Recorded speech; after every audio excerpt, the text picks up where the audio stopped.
She pretended to be a deaf for 10 years to avoid being claimed until the Alpha King found out. Hook. They say the Alpha King's mate could be anyone, a warrior, a princess, even a commoner blessed by the moon. But no one ever considered she might be the deaf girl who read lips in the corner of the throne room. Not a disability, not a curse, just the closing of her ears and the stilling of her reactions as Felicia Fernandez chose at the age of 14 to hear nothing at all. For 10 years, she never responded to a single sound, 8 of which she spent watching Alpha King carry coffee from the shadows, loving a man who believed she lived in silence when in truth, she heard everything. Every whispered plot. Every declaration of war. Every time he spoke her name to empty air, unaware she was listening. Because Felicia knew something no one else did, her silence wasn't protection from the world. It was protection from him. Intro. For a decade, Felicia has translated council meetings in the Alpha King's palace, a mercifully deaf tool who can betray no secrets. She is the daughter of a disgraced noble hidden in plain sight, enduring the agony of resisting the mate bond to escape the fate that destroyed her mother. She loves a king who doesn't know she can hear his voice, knowing that one slip, one flinch at a sound, one gasp at a whisper, could expose her deception and condemn her to the very chains she's spent 10 years avoiding. But Carrie Coffey is dying. His wolf fading from a curse no one speaks of. And only a true mate bond can save him. The palace thinks she's broken. The court thinks she's harmless. But Felicia hears everything, including the conspiracy to murder her king before he can claim his destined mate. The mate who's been standing beside him all along, silent and unseen, counting down the days until she can disappear forever. How do you save someone from the shadows when stepping into the light means surrendering everything you've protected? How do you warn a king of danger when you've built your entire survival on never making a sound? Chapter 1, The Performance. Dawn broke over the palace like a held breath, soft, uncertain, waiting for someone to exhale. In her cramped servants' quarters tucked beneath the eastern wing's stone stairwell, Felicia Fernandez stood before a tarnished mirror practicing the art of not hearing. The ritual never varied. It couldn't. 10 years of survival depended on consistency. A door slammed 3 rooms over, wood against frame with enough force to rattle hinges. Felicia kept her ice-blue eyes steady on her reflection, hands continuing their work braiding platinum hair back from her face. A maid shrieked with laughter in the courtyard below, high, piercing, the kind of sound that made normal people wince. Felicia's expression remained serene, neutral, perfectly blank. Footsteps thundered past her door, guards changing shift with heavy boots on stone. She adjusted her collar with careful, measured movements, as if the world existed only in what she could see and touch. 10 years. 3,650 days of perfect performance. The brass bell in the North Tower began its morning toll, 7 deep chimes that rattled the window glass and vibrated through the floor beneath her feet. Felicia's fingers continued their steady work, smoothing the dark fabric of her modest dress, tucking an errant strand of hair behind her ear with the silver bracelet, her mother's last gift, catching morning light. To anyone watching, she existed in a soundless bubble, navigating the world through sight alone. But inside her chest, her heart kept time with every resonant clang of the bell. Inside her mind, she catalogued every sound, every whisper, every secret the palace thought was safe from deaf ears. Pretending not to hear was easy. Pretending her mother hadn't screamed had been harder. She moved through the waking palace like a ghost, invisible in her perceived brokenness. Servants clustered in doorways, voices lowered but not silent, they never bothered with silence around her. They gossiped about the king's worsening condition, the tremor in his hands during yesterday's audience, the way his amber eyes occasionally went dull as tarnished gold. Speculation swirled about his desperate search for a fated mate, the only thing that could heal whatever curse was killing him from the inside. Felicia heard everything. Remembered everything. Used everything. The council chamber filled with tension thick enough to choke on by the time she arrived. Two rival packs, Silverpine and Iron Ridge, teetering on the edge of war over disputed border territory and old blood feuds.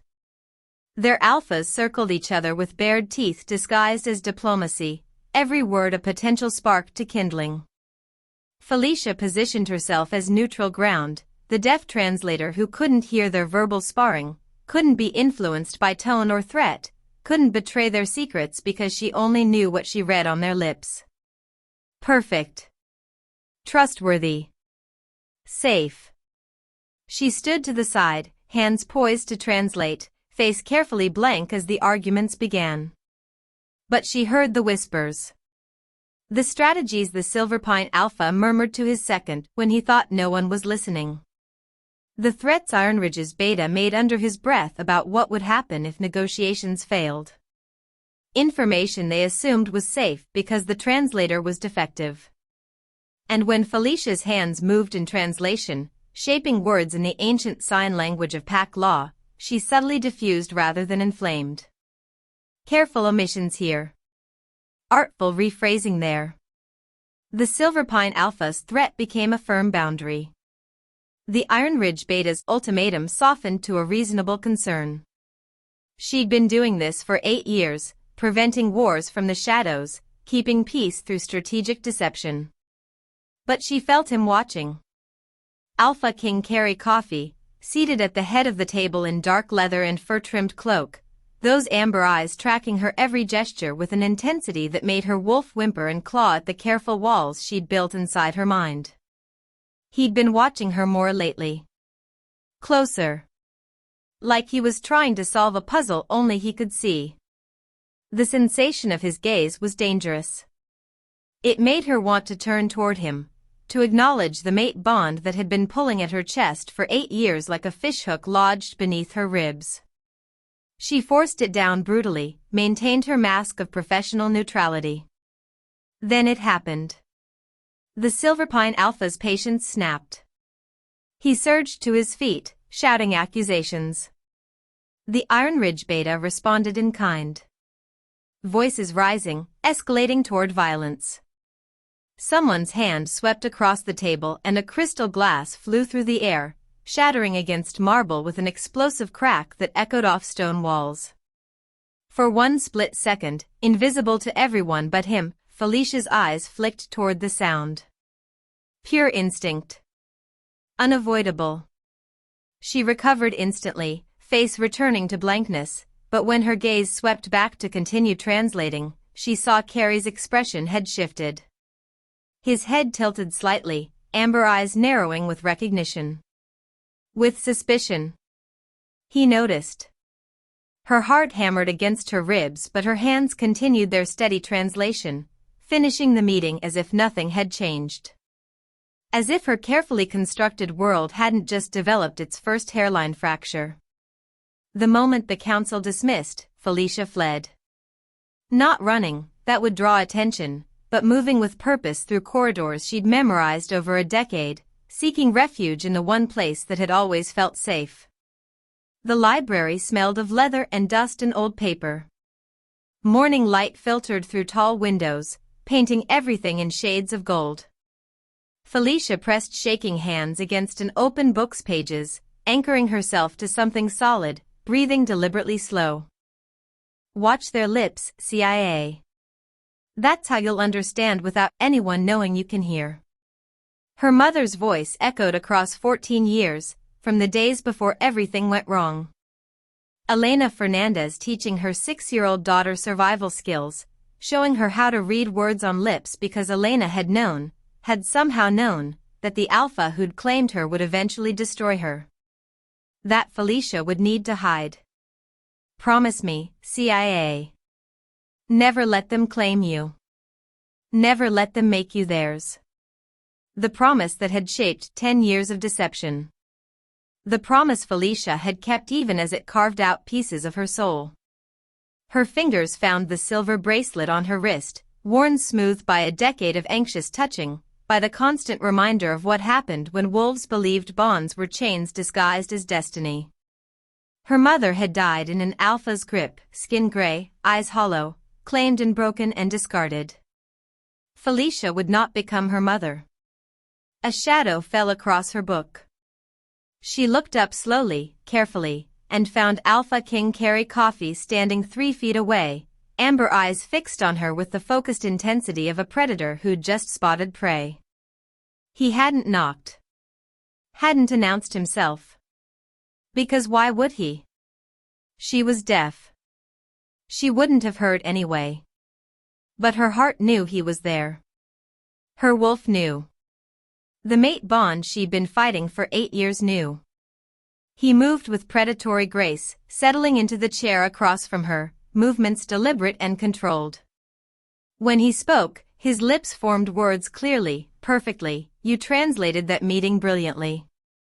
Felicia's hands moved in practiced response, fingers shaping signs she could perform without conscious thought. I only translate what I see on their lips, Your Majesty. Yes. Lips. His gaze tracked her face with unsettling precision, as if he could read secrets written on her skin. You read them remarkably well. Even when people speak quietly. Even when their backs are turned.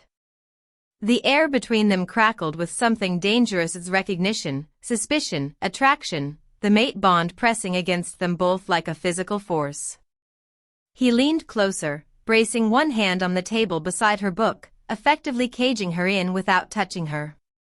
I wonder what else you see that others miss.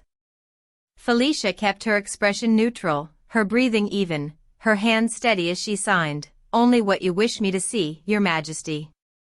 He studied her for a long moment. Every second stretched like hours.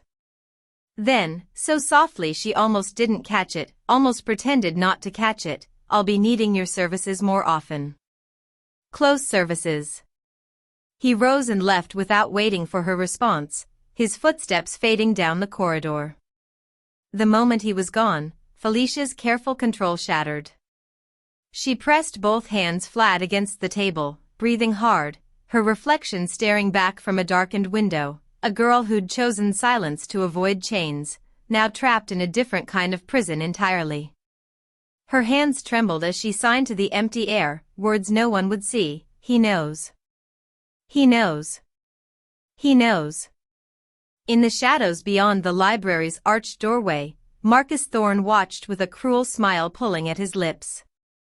The king's former general and current poisoner had been tracking the deaf girl for years, waiting for the right moment to use what he knew about her deception. That moment was approaching faster than anticipated. He turned to the aide hovering at his shoulder, voice barely a whisper that Felicia, even with her perfect hearing, couldn't catch from this distance. Increase the king's dosage. We need to move faster. The game had changed. The Alpha King was hunting. And Felicia Fernandez had just moved from invisible to prey. Chapter 2, The Assignment. The knock came at dawn, 3 sharp raps that shattered the fragile peace Felicia had cobbled together after yesterday's library encounter. She'd barely slept, lying awake in the dark listening to the palace settle around her, every creak and whisper a reminder that Carrie suspected something. That her perfect performance had developed cracks she might not be able to repair. She sat frozen on her narrow cot as a royal guard filled her doorway, his crimson cloak stark against the gray stone walls, morning light catching the silver wolf emblem on his chest. His expression was formal, unreadable. His Majesty requests your presence. Immediately. The words dropped like stones into still water, ripples of implications spreading outward. Around her in the servants' quarters, other girls stopped mid-motion, hands suspended over wash basins, brushes caught in hair, eyes going wide with speculation and barely concealed jealousy. Why her? The deaf translator who'd served in shadows for 8 years, invisible and forgettable, suddenly summoned to the king's private study before the sun had fully risen? Felicia kept her face blank even as panic clawed up her throat with razor claws. Had he decided to expose her? Arrest her for a decade of deception? Would she face execution for lying to the crown, for daring to pretend she couldn't hear every whispered secret, every plot, every private conversation that should have been safe from her ears?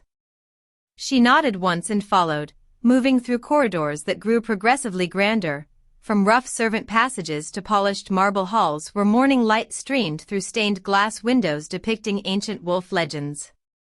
Every step felt like walking toward either salvation or doom, and she had no way of knowing which. The king's study occupied the palace's southwest tower, accessible only through a series of guarded checkpoints that marked it as his most private sanctuary. The guards at each station watched her pass with curious eyes, no doubt wondering what business a deaf servant girl had in their king's inner sanctum.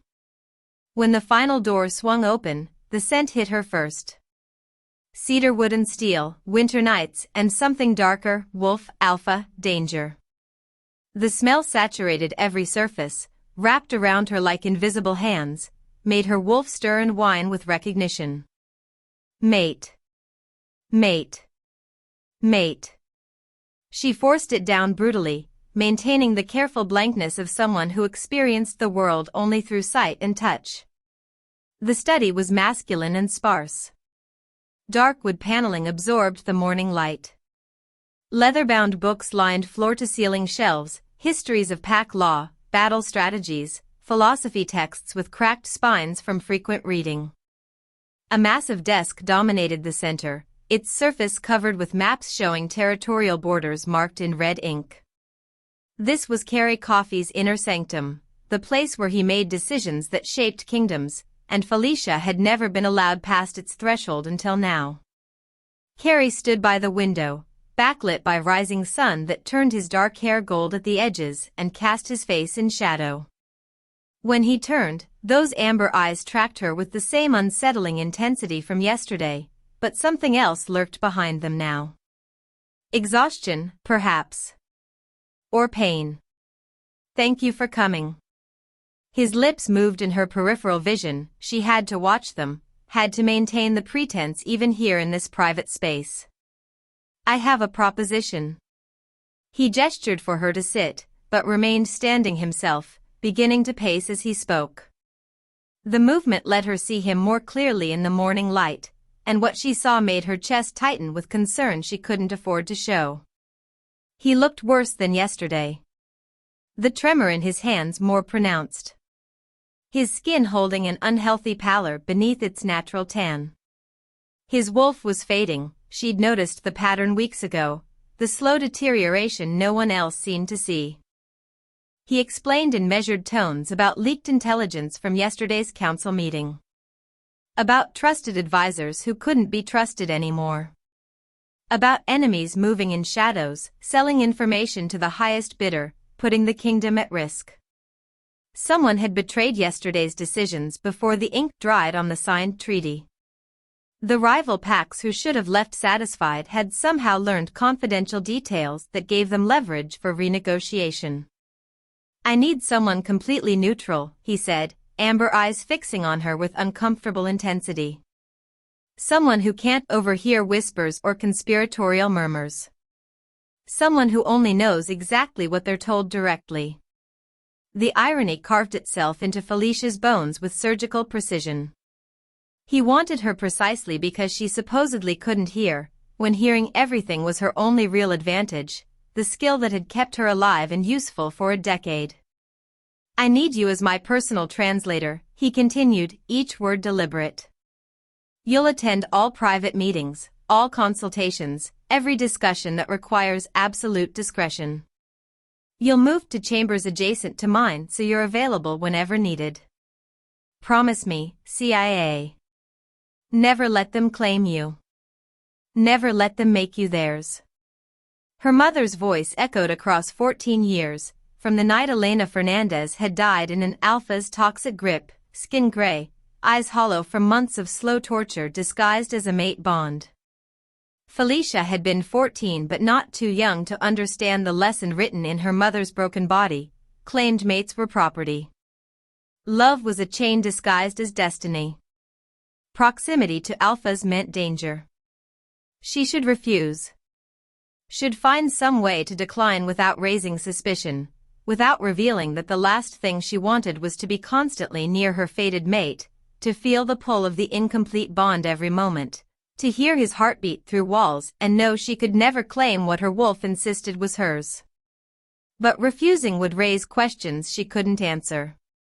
Would make her seem suspicious, ungrateful, possibly treasonous. And accepting meant positioning herself to protect him from whatever threat lurked in his own court, the poison she'd noticed, the pattern of his deterioration, the conspiracy she sensed but couldn't yet prove. Felicia's hands moved in practiced signs, fingers shaping words that felt like sealing her own fate. I accept, Your Majesty. I am honored to serve. Carrie's expression shifted, relief, satisfaction, something else she couldn't quite read. He reached for her writing tablet to return it, a courtesy he'd always shown, and his fingers brushed hers. The contact hit like lightning striking twice in the same place, mate bond recognition surging through nerve endings neither of them could control. Pure electricity, undeniable, impossible to dismiss as imagination. His eyes flashed pure amber. Gold bleeding into gold, his wolf surging to the surface. Felicia jerked back instinctively, years of trained fear overriding everything else, but he caught her wrist before she could fully retreat. His grip was gentle despite the alpha strength coiled beneath it, his skin fever warm against hers. Easy, he murmured, voice dropping to something intimate, something that vibrated through her bones. I won't hurt you. Whatever you fear from me, whatever made you flinch just now, I won't hurt you. She didn't believe him. Couldn't afford to believe him. All alphas hurt eventually. Her mother had taught her that lesson in the most permanent way possible. But she forced herself to still, to meet his amber gaze with her ice blue one, to not pull away again even though every instinct screamed at her to run. He released her slowly, reluctantly, his thumb brushing across her pulse point where her heart hammered against her skin. You'll be moved to your new chambers by noon. They connect to mine through a shared study. If you need anything, don't hesitate to ask. Felicia nodded, reclaimed her tablet with shaking hands, and fled the moment propriety allowed. By noon she'd been installed in chambers that made her old servant's quarters look like a cell. Soft bed with silk sheets instead of rough wool. Private bath with a copper tub large enough to submerge in. Windows overlooking the palace gardens where she'd once walked invisible and anonymous. Luxury she'd never known and absolutely didn't want, because it came with a price she'd been avoiding for 8 years. She could hear him now. Actually hear him, not through thick stone and multiple rooms but through a single wall and a connecting study door that might as well not exist. Carrie moving through his chambers. The rustle of fabric as he removed his formal coat. The splash of water as he washed. The creak of leather as he settled into a chair. His heartbeat. Steady, strong, impossibly close. Bleeding through walls that might as well have been paper. The torture of proximity began. That evening he called her to her first private meeting, a consultation with his generals about border threats and supply lines. Felicia translated as she always had, hands moving in fluid signs, but she realized halfway through that he was testing her. He positioned someone to whisper information from across the room, intelligence that should have been inaudible, that no deaf person could possibly hear. She felt it like a trap snapping shut around her ankle. Kept her eyes on the general's lips at the front of the room. Translated only what she saw on his mouth, while the whisper echoed in her skull like an accusation, she's not what she claims. After the generals left, Carrie lingered. He approached slowly, stopping just close enough that she had to tilt her head back to meet his eyes. You're very good at your job, Felicia. A pause waited with something dangerous, something that made her pulse spike. Almost too good. He left her with those words hanging in the air like smoke, and Felicia knew with absolute certainty that the game had changed. He was hunting now. And she was running out of places to hide. Night fell and she couldn't sleep. The mate bond pulled at her like a fishhook lodged beneath her ribs, drawing her toward the wall that separated her chambers from his. Through the stone she heard Carrie pacing, restless, agitated, his wolf calling to hers in a language that transcended sound. Without thinking, without meaning to, Felicia pressed her palm flat against the cold wall. On the other side, in his own chambers, Carrie's hand settled in the exact same spot. Neither of them knew. One wall apart, reaching for each other in the dark, separated by stone and secrets and the lies that were supposed to keep them both safe. Miles away in the lower city, Marcus Thorne smiled at his assembled conspirators, 6 men loyal to gold rather than honor, to ambition rather than law. The girl is more valuable than I thought. The king keeps her close now. Should we eliminate her? One asked, hand drifting to his blade. No. Marcus's smile widened, cruel in the lamplight. She's going to help us destroy him. She just doesn't know it yet. He'd known about Felicia's deception for years, had been watching and waiting for the perfect moment to weaponize what he knew. The deaf girl who could hear. The invisible servant who saw everything. The perfect spy who didn't even know she was being used. Now it was time to tighten the noose. Chapter 3, The Cracks. A week passed in careful choreography, Felicia a half-step behind Carrie through every meeting, every war council, every whispered consultation that shaped the kingdom's future. She became his shadow, his silent witness, the deaf translator who somehow always knew exactly what needed to be said even when speakers turned away or dropped their voices to conspiratorial murmurs. Court gossip followed like smoke curling through corridors. Was she the king's favorite? His mistress? The whispers grew bolder when they thought she couldn't hear them, servants and nobles alike speculating about why the Alpha King suddenly kept a deaf servant girl constantly at his side. Other wolves sensed something forming between them too, some invisible thread pulling tighter with each passing day, thrumming with power they couldn't quite name but felt in their bones. The mate bond building whether either of them acknowledged it or not. Felicia overheard the speculation, filed it away with all the other secrets she carried, and kept her face carefully blank. But she noticed other things too. Patterns emerging like fractures spreading through ice. The way Carrie gripped the edge of the council table during evening meetings, knuckles white with the effort of staying upright. How his wine was always served by the same nervous servant, a thin man named Patrice who never met anyone's eyes and whose hands shook when he poured. The moments when amber dimmed to muddy gold mid-sentence, when Carrie's wolf seemed to flicker and fade like dying embers, his words slurring almost imperceptibly before he caught himself and straightened with visible effort. He was being poisoned. Slowly, methodically, by someone who knew exactly what they were doing and how much they could administer without triggering immediate suspicion. The realization settled in Felicia's stomach like a stone, cold and heavy. And she couldn't warn him. Not without revealing that she overheard the whispers between Patrice and his handler in the corridor. Not without admitting she noticed patterns that required hearing, the timing of when Carrie's symptoms worsened, the correlation with which servant poured his wine, the hushed conversations she shouldn't be able to detect. It was killing her almost as much as it was killing him. Watching him deteriorate. Seeing the confusion in his amber eyes when his own body betrayed him. Feeling helpless when helplessness had never been part of her survival strategy. It happened during a particularly contentious meeting with the Treasury advisors. Numbers and tax levies in grain stores, dry topics that somehow inflamed passions when wolves' territories and pride were involved. Carrie stood to make a point about winter provisions and his legs simply buckled. No warning, no gradual weakening, just a sudden collapse that sent him lurching forward. Felicia moved on pure instinct. No thought, no calculation, just her body responding before her mind could stop it. She caught his arm, steadied him, kept him from hitting the marble floor. Their hands locked together, his weight briefly pressing against her shoulder. The mate bond flared white-hot between them. Recognition, need, belonging, home.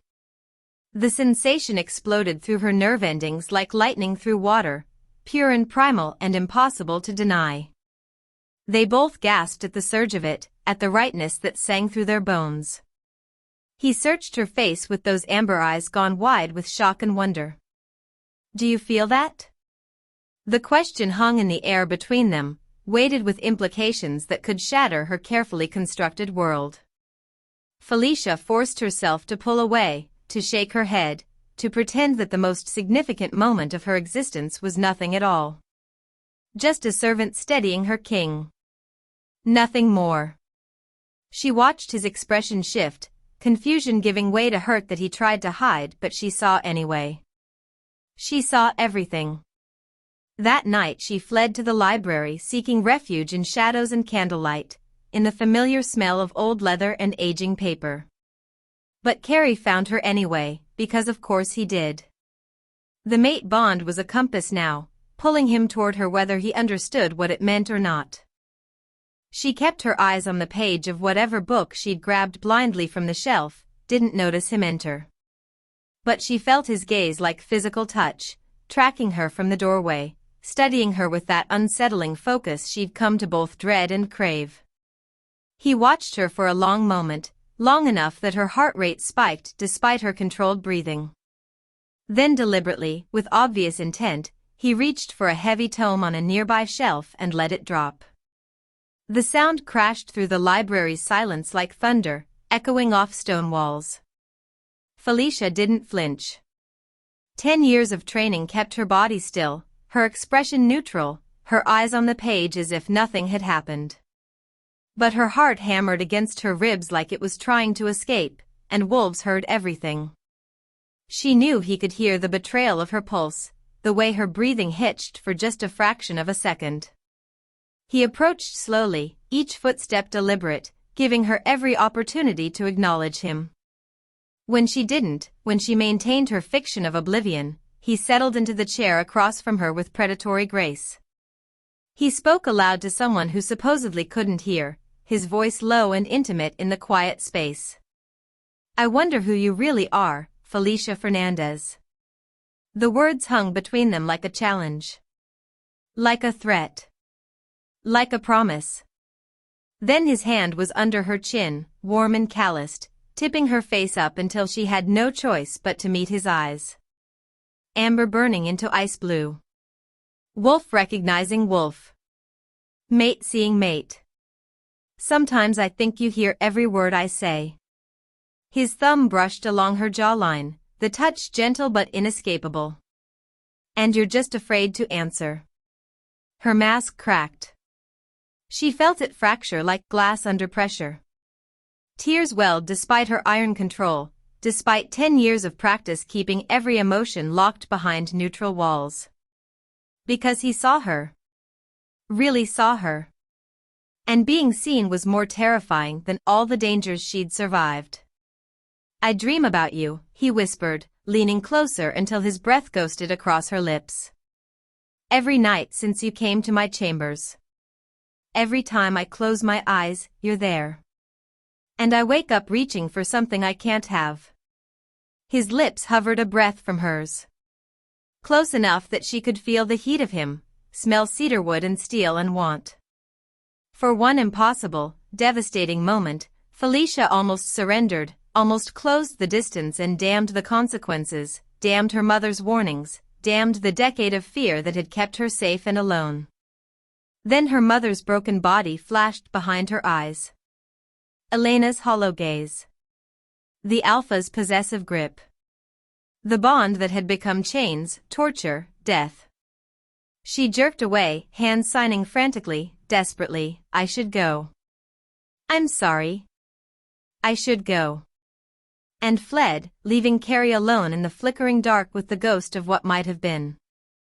Later, much later, Felicia pressed her ear against the wall between their chambers and heard Marcus Thorne's oily voice poisoning the air. She'd learned his cadence over the years, could pick it out of any crowd.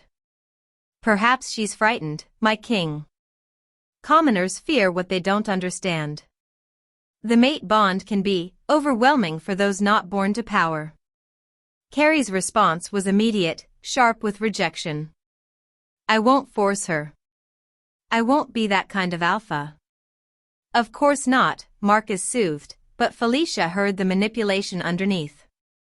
But perhaps a political marriage would solve multiple problems.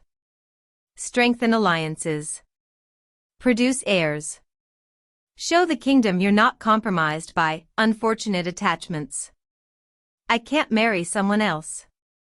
Carrie's voice went quiet, raw. Not when she's here. The deaf girl? Marcus made it sound like an insult. She's not suitable for a queen, Carrie. Be reasonable. The council will never accept her. Felicia's heart broke hearing her worst fears confirmed, validated by someone who supposedly had Carrie's best interests at heart. But then, she's more than suitable. Carrie's voice was steel. She's everything. A pause that stretched like eternity. But she doesn't want me. And I won't claim an unwilling mate. I won't become the monster my father was. Felicia pressed her forehead against the wall, understanding crashing over her in waves. He was nothing like the alpha who'd destroyed her mother. Nothing like the monsters she'd feared for 10 years. He would let her go, let the bond remain incomplete, die without his mate rather than force her hand. And that nobility, that goodness, made everything so much worse. Because she was wrong about him. Had been wrong for 8 years.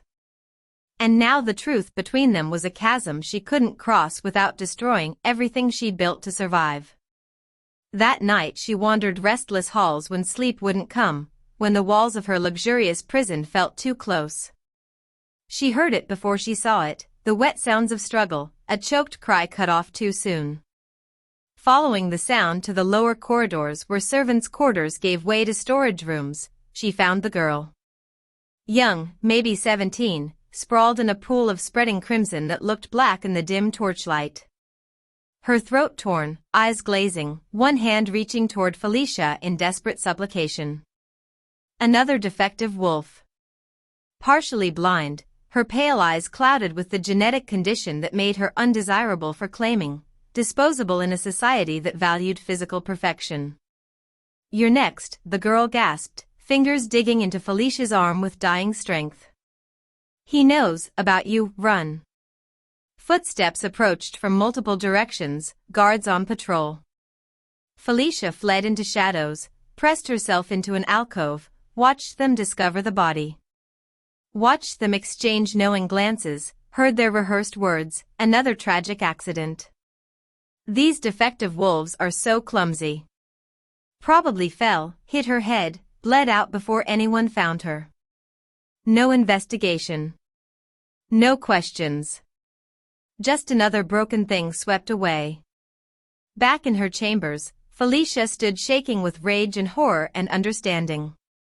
The pattern she'd been missing suddenly crystal clear. Someone was hunting wolves like her. Wolves with disabilities, wolves society deemed broken. Making their deaths look accidental. And she'd been so focused on the king's poisoning that she'd missed her own danger entirely. She touched the wall between her room and Carrie's, made a decision she'd been avoiding for 10 years. Tomorrow.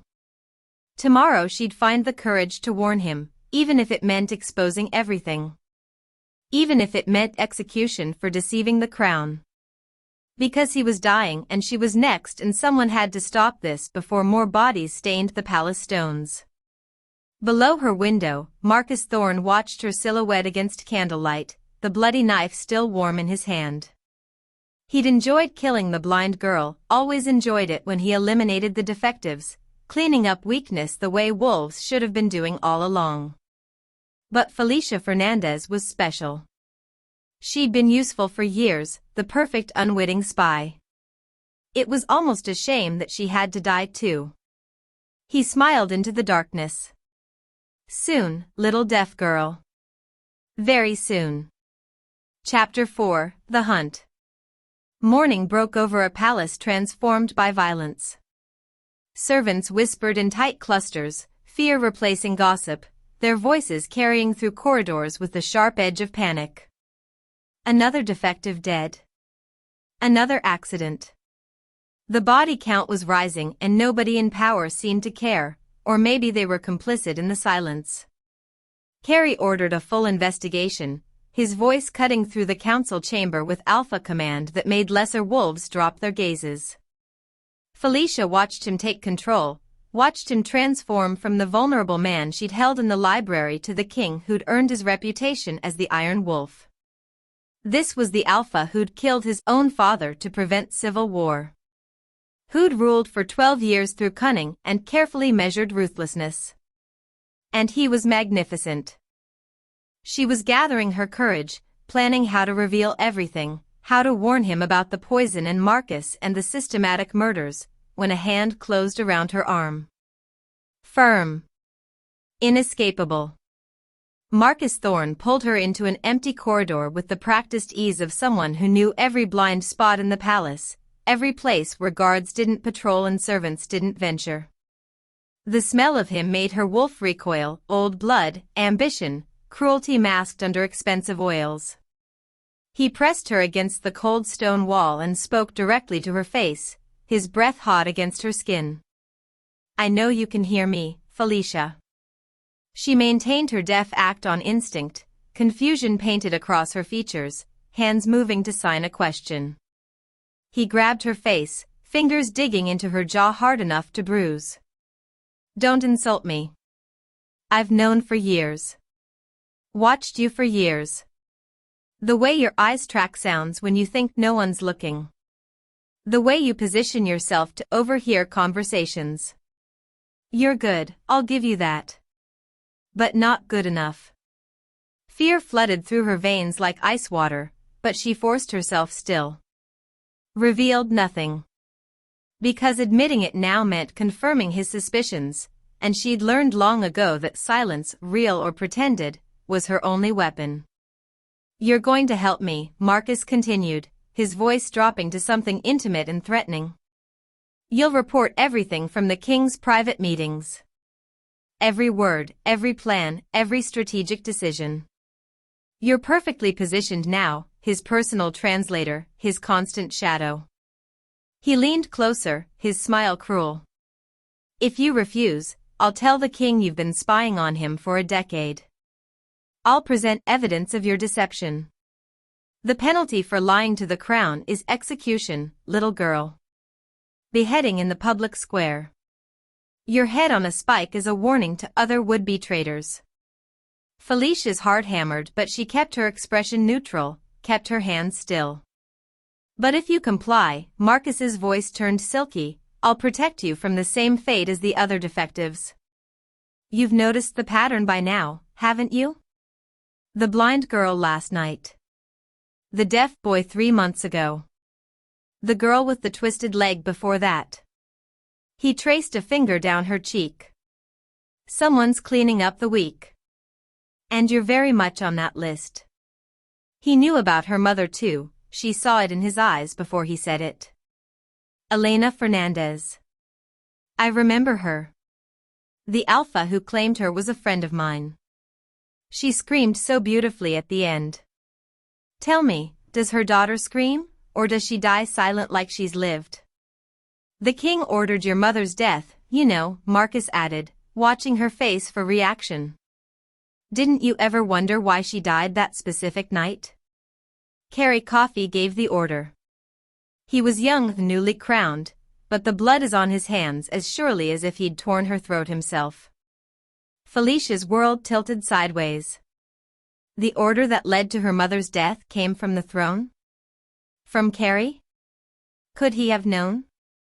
Could the man who'd promised never to hurt her be responsible for the trauma that shaped her entire life? "He's just like all the others," Marcus whispered. "Alphas take what they want and destroy what they can't have. You've spent 10 years avoiding exactly what he wants to do to you. And you're right to be afraid." He released her with a final warning. "Tonight's council meeting. I want every word. Or everyone learns what you are." Then he was gone, leaving her shaking against the stone wall. That evening's meeting was torture. Carrie discussed border fortifications, supply lines, strategic positions for winter troops.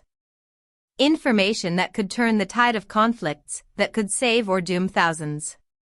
Felicia translated with hands that wanted to tremble, maintained her mask while her mind raced through impossible choices.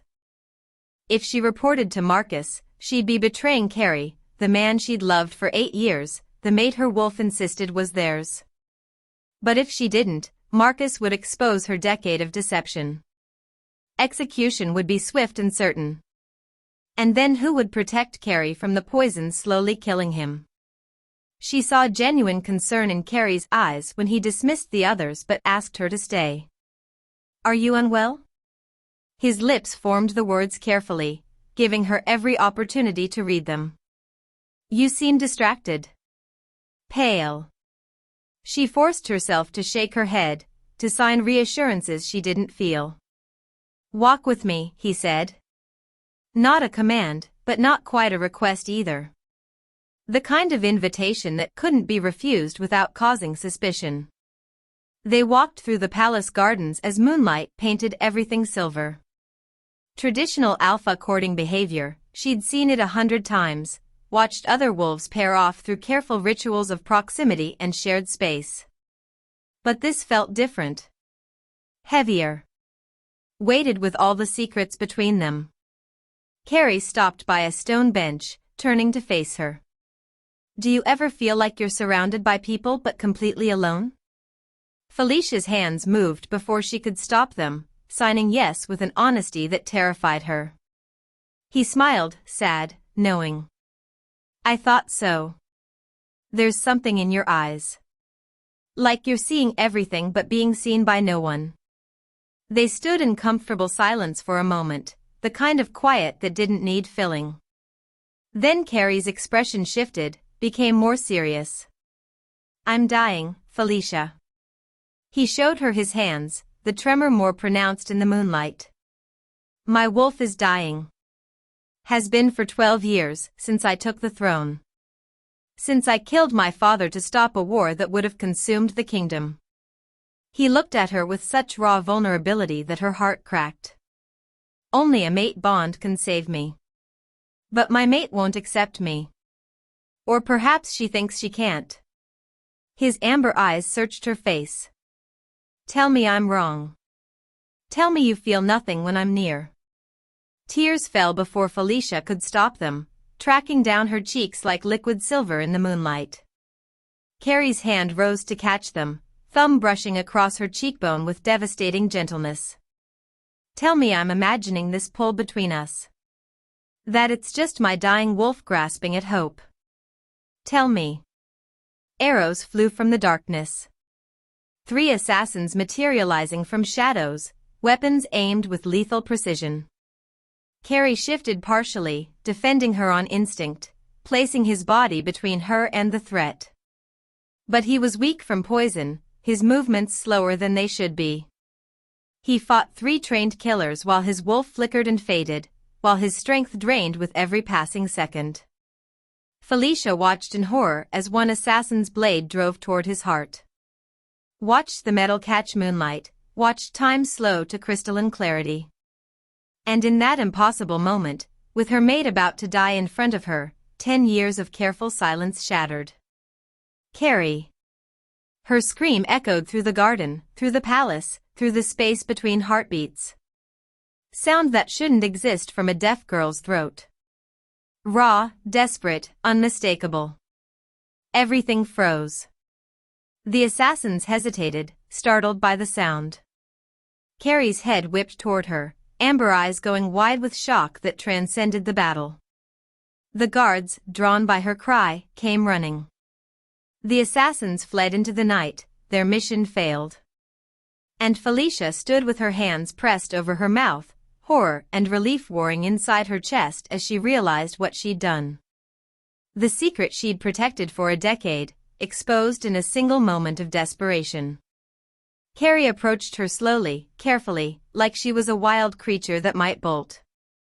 Blood streaked his face from a shallow cut across his temple, but his eyes never left hers. Guards surrounded them, weapons drawn, scanning for remaining threats. "You spoke." His voice was barely a whisper, thick with wonder and betrayal. "You said my name." Felicia's hands flew to her mouth again, but it was too late. Too late to take it back, too late to pretend, too late for anything but truth. "How long?" Carrie asked, and there was steel beneath the softness now. "How long have you been able to hear, Felicia?" Guards were staring now. Witnesses to the impossible. A deaf girl who could scream. Who could speak. Who had been lying since the moment she arrived at the palace. "Your Majesty, we should secure," one guard began. "Leave us." Alpha command, absolute and unarguable. "All of you. Now." They retreated to the garden's perimeter, giving the illusion of privacy while remaining close enough to respond to threats. Alone in the moonlight, Carrie waited for her answer. 10 years, Felicia whispered. Her voice was rusty, strange, the sound of something unused and almost forgotten. "I've been able to hear for 10 years. 10 years. He stepped back as if struck, as if she'd driven a blade between his ribs. "You've been deceiving us. Deceiving me. Every moment, every meeting, his voice broke. Everything was a lie." "No," she tried to say, but he wasn't listening anymore. "I've been falling in love with a ghost," he said, voice hollow. "With someone who doesn't even exist. I'm exactly who I've always been." Felicia's voice gained strength. "I just couldn't let you hear me." "Why?" The question came out raw. What could possibly justify 10 years of lies? And so she told him. About her mother. About the alpha who'd claimed Elena and broken her slowly, using the mate bond as a weapon, as chains, as torture. About watching her mother die at 14 years old and making a promise never to let an alpha claim her. About choosing strategic deafness as protection because defective wolves couldn't be claimed, weren't wanted, were safe from the bonds that destroyed. "And you?" His voice softened slightly, but the hurt remained. "You thought I would do that to you?" Before she could answer, before she could explain about Marcus's revelation, Marcus's threats, the accusations that Carrie himself had ordered her mother's death. "Marcus said you gave the order." The words tumbled out. "The order that killed my mother." "Is that true?" Recognition and horror dawned across Carrie's face. "Your mother. Elena Fernandez." Gods. He ran his hands through his hair. She was the one. He told her then, words coming fast. How he'd received reports of an alpha abusing his claimed mate. How he'd ordered guards sent immediately to arrest the alpha and free the woman. How his order had come too late, the alpha had killed Elena rather than give her up, had torn her throat in a final act of possession. "I tried to save her," Carrie said, voice breaking. "I sent guards to free her from him. I didn't know about you. I didn't know she had a daughter. I'm so sorry, Felicia. I'm so sorry. Too many revelations. Too fast." Felicia's carefully constructed worldview cracking apart, reforming, everything she believed for 10 years suddenly uncertain. Carrie had tried to save her mother? Marcus had lied? "I need time to think about this," Carrie said finally. "About you. About what any of this means." He called the guards back. "Escort her to her chambers. She's not to leave." To Felicia, quieter, "I don't know if I can trust anything between us was real." She was escorted away, still crying, while Carrie stood alone in the garden looking shattered. And in the shadows where no one was watching, Marcus Thorne smiled. "Perfect," he whispered to the darkness. "Even better than I planned." Chapter 5, The Fracture. Guards stood outside Felicia's door like sentinels of her own personal hell, two stone-faced wolves who wouldn't meet her eyes, who'd received orders to keep her confined and followed them without question.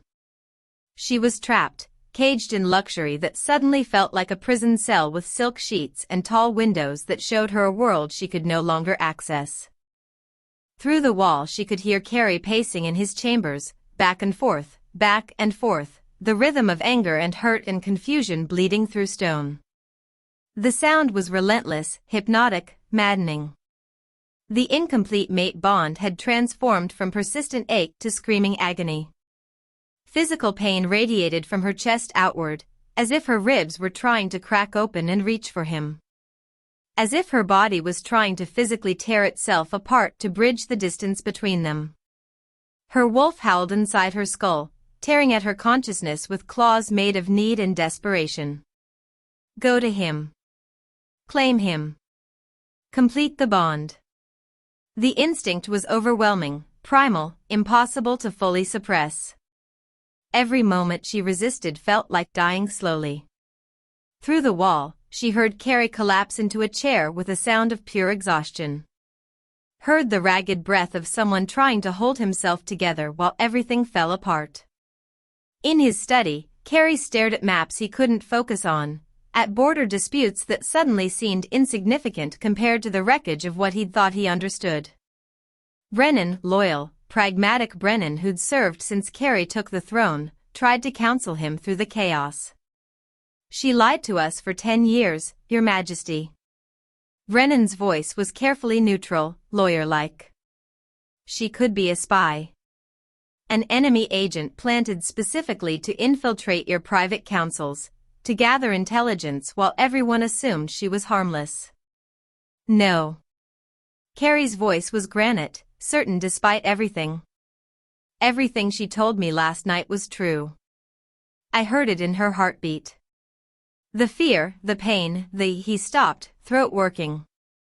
She's not a spy. She's just terrified. Of you? Brennan asked carefully. Of what I represent. Of what happened to her mother. Carrie's hands clenched on the desk. And I can't even blame her for that. But the betrayal still carved itself into his bones with surgical precision. 10 years. She'd lied to his face for 10 years, had stood beside him translating meetings while hearing every word, every whisper, every secret. What else had she heard? What else did she know? How much of what passed between them was performance and how much was real? And his wolf was dying faster now, desperate for the bond completion that might never come. He could feel it fading like embers going cold, taking pieces of his humanity with it. Without his wolf, he wouldn't be alpha. Without alpha status, he couldn't hold the throne. Everything he'd sacrificed, everything he'd built, would crumble. By dawn, the council had convened an emergency session. The assassination attempt couldn't be ignored, and the revelation about Felicia had spread through the palace like wildfire. A deaf girl who could speak. A trusted translator who'd been lying since she arrived. What else might be lies? What else might be compromised? Marcus used the chaos like a conductor orchestrating a symphony of destruction. His voice was reasonable, concerned, carrying just the right note of reluctant pragmatism. The king needs a strong mate immediately. Someone beyond reproach. A political alliance through marriage to the neighboring Pax princess would shore up our defenses, present a united front against whoever sent those assassins. Carrie's response was flat, hollow. I have a mate. A commoner who deceived you. Marcus's voice dripped with sympathy poisoned by ambition. The pack will never accept her, Carrie. Think of how this looks. A king controlled by a woman who spent a decade lying to his face, hearing every state secret, potentially selling intelligence to the highest bidder. Other counselors murmured agreement. The appearance of compromise. Of a king whose judgment was clouded by an inappropriate attachment to someone who couldn't be trusted. Weakness at a time when strength was essential. You need to consider alternatives, Brennan added reluctantly. For the good of the kingdom. Carrie was ordered to think carefully about his next move. In her chambers, Felicia heard every word through the walls. Heard them discussing her like a problem to be eliminated, a stain to be removed from the pristine image of the throne. Heard Marcus's voice, that particular oily cadence she'd learned to recognize over years of careful listening, and recognition slammed into her like a physical blow. She'd heard that voice before. Years ago, whispering with the alpha who'd claimed her mother.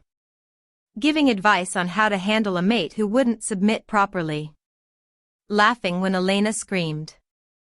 Felicia tore through the small trunk she'd been allowed to keep, hands shaking as she found her mother's diary at the bottom wrapped in faded cloth that still smelled faintly of lavender.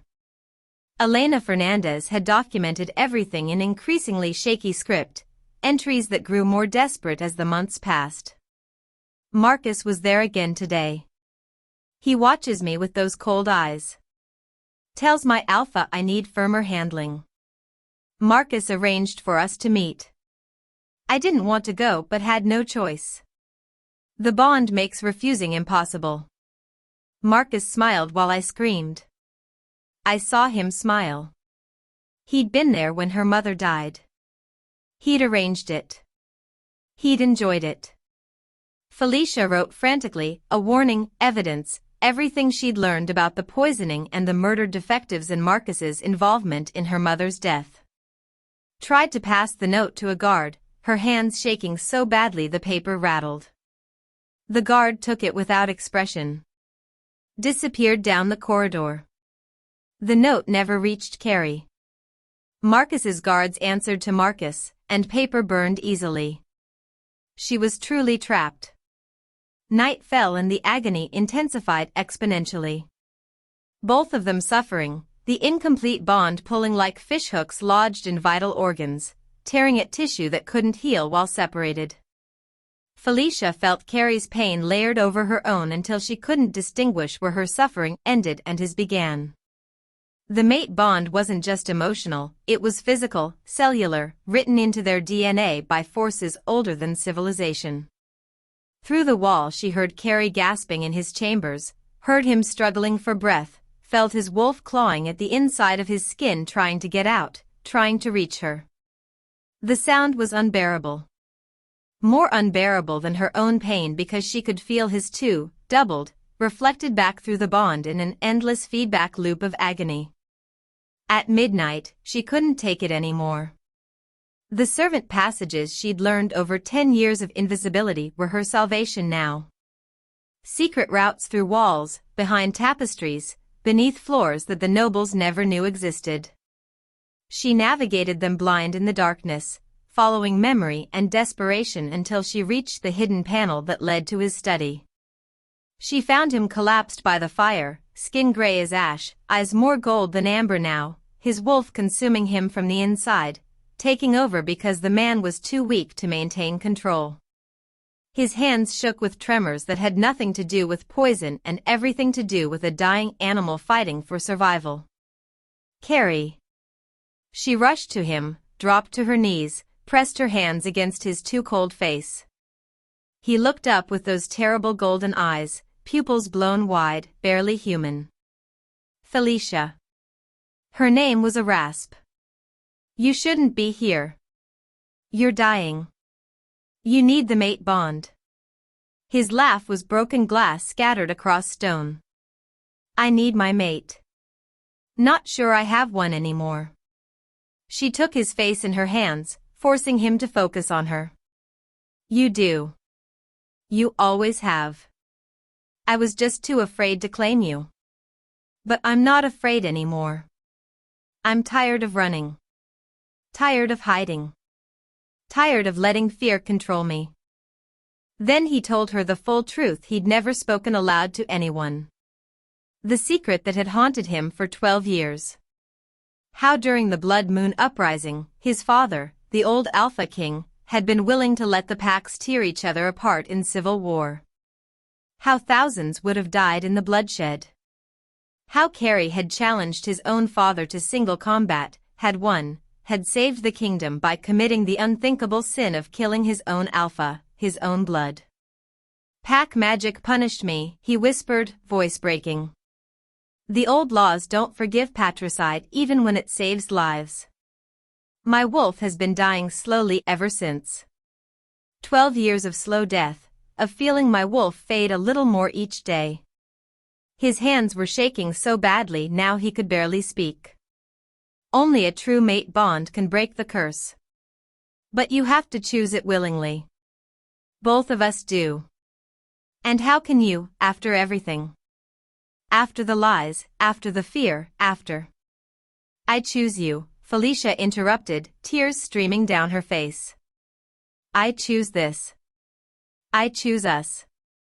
She reached for him, ready to complete the bond, to damn the consequences and accept whatever came after. Their lips were inches apart, the mate bond singing between them, golden light beginning to build around their joined hands. The door exploded inward with a crash that shook the walls. Marcus burst through with armed guards, his face a mask of false concern, perfectly calculated outrage. Seize them both. The king is compromised, acting under enchantment. He spun a story of dark magic, of Felicia using witchcraft to seduce a dying king, to steal the throne through manipulation and forbidden spells. The guards hesitated, they knew their king, had served him for years, but Marcus had authority, had spent years building this moment brick by careful brick. With the king weakened and compromised by this woman's spell, the council has no choice but to remove him temporarily for his own protection, Marcus declared, pulling out a rolled parchment with official seals. As regent, You're behind all of it, Felicia said, voice clear despite her fear. The poisoning. The murdered defectives. My mother's death. All of it was you. Marcus's smile turned cruel. Prove it. A deaf girl who lied for 10 years, claiming now to expose truth? Who will believe you? Carrie tried to fight, tried to shift, but he was too weak. His wolf flickered and faded, unable to maintain form. Guards, as Marcus's guards, carefully positioned over years, grabbed him, forced him down despite his snarled protests. Felicia screamed his name as they dragged her away, and the last thing she saw was Carrie's amber eyes, helpless, desperate, watching her disappear while his wolf died inside him. They threw her in the dungeon, in a cell that smelled of old blood and despair and countless prisoners who'd come before. Threw Carrie into his chambers under armed guard, locked behind doors that couldn't be opened from inside. Both of them imprisoned, both suffering from the incomplete bond, both terrified they'd die before seeing each other again. In the cell, Felicia found others. Prisoners huddled in shadows, defective wolves Marcus had been systematically eliminating for years. They'd gathered evidence, whispered testimony, built a case no one in power would ever hear. Your mother wasn't his first victim, one said quietly, an older woman with kind eyes and a twisted spine. She was just the one he enjoyed most. He likes the ones who fight back. Something broke in Felicia then. The fear that had controlled her for 10 years shattered like glass under hammer blows. She was done running. Done hiding. Done being silent while men like Marcus destroyed everything she loved. She used her supposed deafness one final time, eavesdropping on guards who assumed she couldn't hear their conversations. Learned Marcus planned her execution at dawn in the public square. Then would accidentally poison Carrie that same morning, framing it as the dying king's grief over his witch's death. 12 hours. They had less than 12 hours. Help me get out of here, she said to the other prisoners, her voice strong despite everything. Why? One asked. You're dead anyway. We're all dead. Because I'm done letting alphas like him win. Felicia's voice was steel forged in fire. And because I have a mate to save. A kingdom to protect. And a monster to destroy. In his chambers, Carrie's eyes glowed pure gold. His wolf had fully emerged, taking complete control, fighting the dying with everything left. He whispered to the empty room, to the mate he could feel through walls, "Hold on, Felicia. Just hold on. I'm coming." And in the shadows outside the dungeon, Marcus smiled at the bloody blades still gleaming in torchlight. By dawn, they'll both be dead. And no one will question the tragic tale of the Mad King and his witch. Chapter 6: The Uprising. Midnight in the dungeon was a living thing, darkness so complete it had weight, pressing down on prisoners who'd long since given up hope. But Felicia wasn't interested in hope. Hope was passive. She needed action, violence, the kind of desperate fury that came from having nothing left to lose.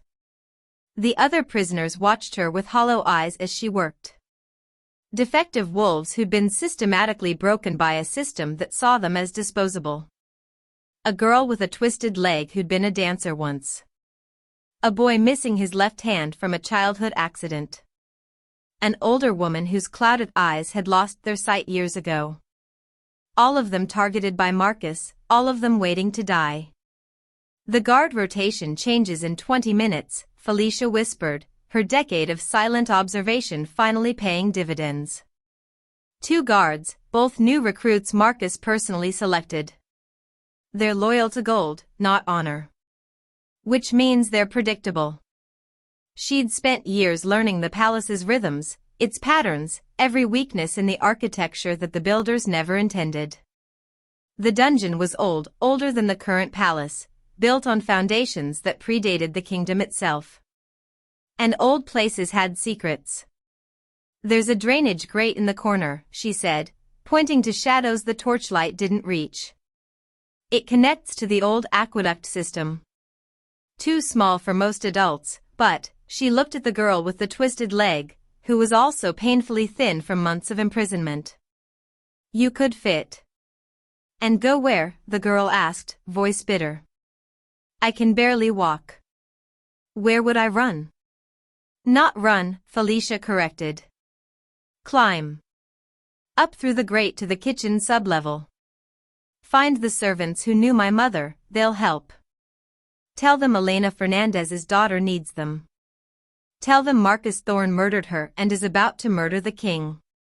She was gambling on old loyalties, on the network of invisible people who kept the palace running while nobles played their power games. Her mother had been kind to the servants. Had treated them like people rather than furniture. Maybe that kindness would buy Felicia enough goodwill to matter. The girl nodded slowly. "And you?" "I'm going to be very loud," Felicia said with a smile that held no humor. "And when the guards come to investigate, you're going to disappear." 20 minutes later, Felicia began screaming. Not words, just raw sound, the kind of primal noise that bypassed thought and triggered instinct. The guards came running, keys jangling, weapons drawn, expecting violence or escape attempts or both. What they found was a hysterical woman pointing at shadows, signing frantically about rats and spiders and fever dreams. While they were distracted, restraining her, trying to determine if she was genuinely losing her mind or planning something, the thin girl slipped through the drainage grate with barely a whisper of sound. "Shut her up," one guard snarled.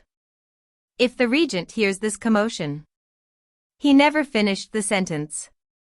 Felicia's elbow caught him in the throat, a move Carrie had taught her weeks ago during a demonstration of self-defense techniques. She'd been pretending not to understand, but her body had learned anyway, muscle memory transcending deception. The second guard went for his sword. The older blind woman, who'd been a warrior before her sight failed, moved with the kind of precision that came from years of fighting in darkness. She disarmed him using sound alone, decades of compensating for lost vision making her deadly in close quarters. They had weapons now. Limited time. And nothing to lose. "The servant passages," Felicia said, dragging keys from the unconscious guard's belt. "We free everyone we can reach, then we fight our way to the king's chambers." What followed was chaos painted in shadow and firelight. They moved through the dungeon freeing prisoners, 24 defective wolves Marcus had condemned to slow death. Not all could fight, but all could create distraction. Noise. Confusion. The one thing that gave the powerless power. Meanwhile, in his chambers, Carey fought his own battle against the dying. His wolf had fully emerged, massive black beast with amber eyes burning like coals. He'd torn through the locked doors with claws and rage, had fought past guards who'd been ordered to contain him for his own protection. Blood streaked the walls, theirs and his, and he barely noticed.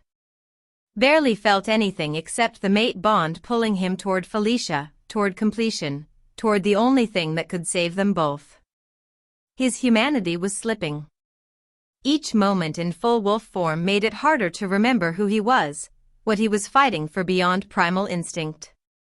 But her name echoed through the animal fury like a lifeline, Felicia. Mate. Mine. The throne room was where everything converged, Carey's blood-soaked path from the royal wing, Felicia's desperate climb from the dungeons, Marcus's carefully laid plans coming to fruition. The council had assembled an emergency session, summoned by Marcus's urgent message about the king's complete mental break and the need for immediate succession planning.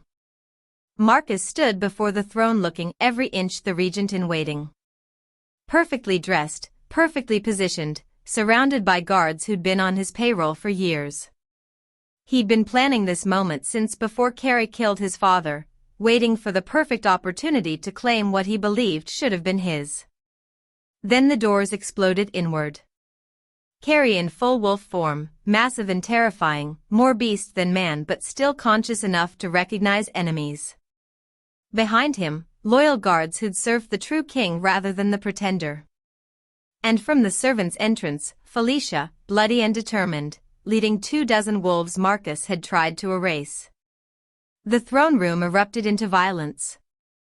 "You're too late, Carey," Marcus shouted over the chaos, drawing a blade that gleamed with dark enchantment. "You're not fit to rule. Look at you, more beast than man. The council has already voted. I am regent. You are removed." Carey in wolf form couldn't speak, couldn't argue law or precedent or loyalty. Could only snarl and advance with killing intent clear in every line of his body. "He's more man than you'll ever be," Felicia's voice cut through the noise, clear and strong. She stepped forward despite her injuries, despite the odds, despite everything. "And I can prove it." She addressed the court with the same voice that had been silent for 10 years, letting them see her fully for the first time. "Marcus Thorne has been systematically murdering defective wolves for years. Poisoning the king slowly to accelerate his wolf's death. He arranged my mother's murder when I was 14. And he planned this coup down to the last detail." She pulled out evidence carried from the dungeon, her mother's diary, testimony from the imprisoned wolves, documents they'd hidden over years of gathering proof. The murders weren't accidents. The deaf boy who fell downstairs. The blind girl who wandered into the forest. All of them eliminated because they were witnesses to Marcus's crimes. "Lies," Marcus snarled. "From a woman who lied for a decade, claiming deafness while spying for." "For whom?" Felicia challenged.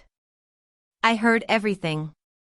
Every secret, every plot, every whispered conspiracy in this palace. If I was a spy, I'm remarkably bad at it. I haven't reported to anyone. Haven't sold information. Haven't done anything except survive and try to protect the people who couldn't protect themselves." The council members exchanged glances. Some looked convinced. Others remained skeptical. But doubt had been planted, and doubt was enough. Marcus saw his careful plans crumbling. Saw the throne slipping away. And made his final desperate move. He pulled a vial from his robes, dark magic contained in glass, the kind of forbidden ritual that required blood sacrifice and soul corruption. "If I can't have the throne, no one will." He began the incantation, dark words in an older language, power building in the air like static before a storm. A death curse.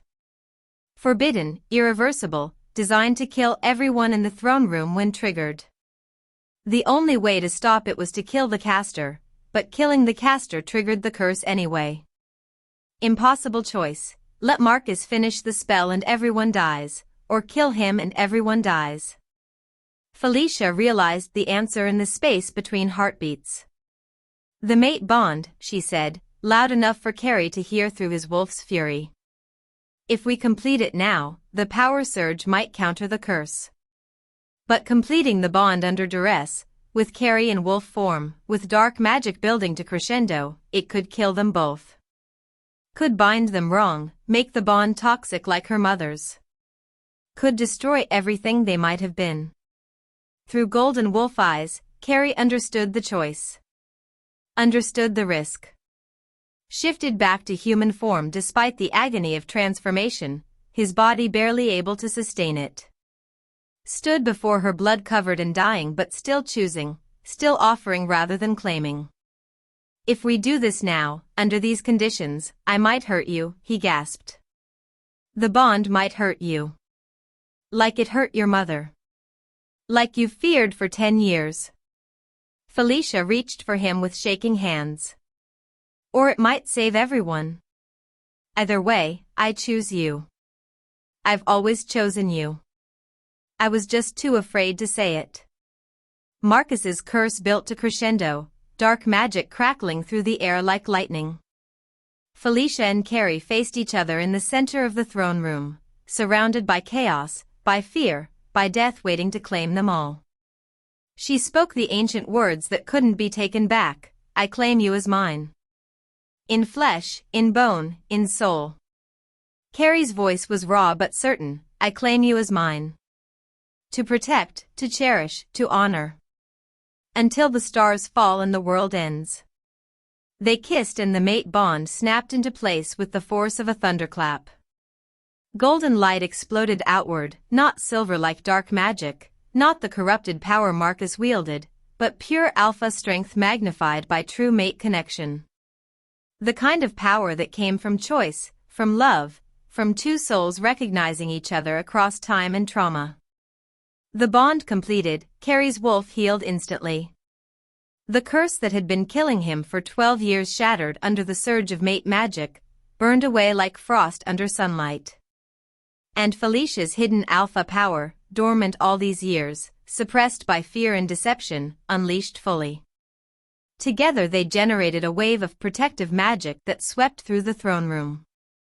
It countered Marcus's death curse, neutralized the dark enchantment, saved everyone who stood witness. Marcus was caught in the backfire of his own spell, consumed by the darkness he'd tried to weaponize. Justice, swift and final. The throne room fell silent except for the sound of heavy breathing. Carrie and Felicia stood at the center, glowing with golden mate bond light, transformed by what they'd chosen together. The council stared in awe and fear, seeing true alpha power for the first time, not domination but protection, not control but unity. Anyone else want to question who my queen is? Carrie's voice carried absolute authority. No one dared speak. Felicia found her voice, found her strength. I deceived you all. For 10 years I hid what I am. I offer no excuses, only truth from this moment forward. Judge me by my actions going forward, not my survival tactics from the past. Carrie addressed the court with his maid at his side. This woman saved your king. Saved this kingdom. She is my true mate, recognized by pack law and moon magic itself. Any who dispute her right to stand beside me disputes the will of our oldest laws. Silence stretched. Then, one by one, the court knelt. Even those who'd doubted, who'd plotted, who'd feared. They recognized true power when they saw it. Alone finally, Carrie and Felicia collapsed into each other's arms, both bloodied, both exhausted, both transformed by fire and choice and love that had survived everything meant to destroy it. He traced her face with shaking fingers. No more hiding. She kissed him through tears.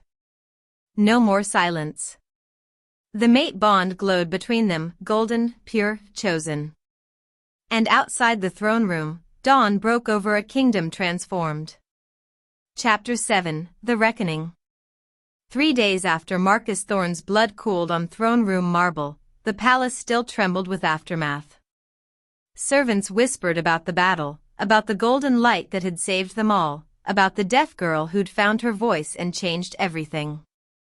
The bodies had been cleared, the blood scrubbed away, but the memory lingered like smoke in stone.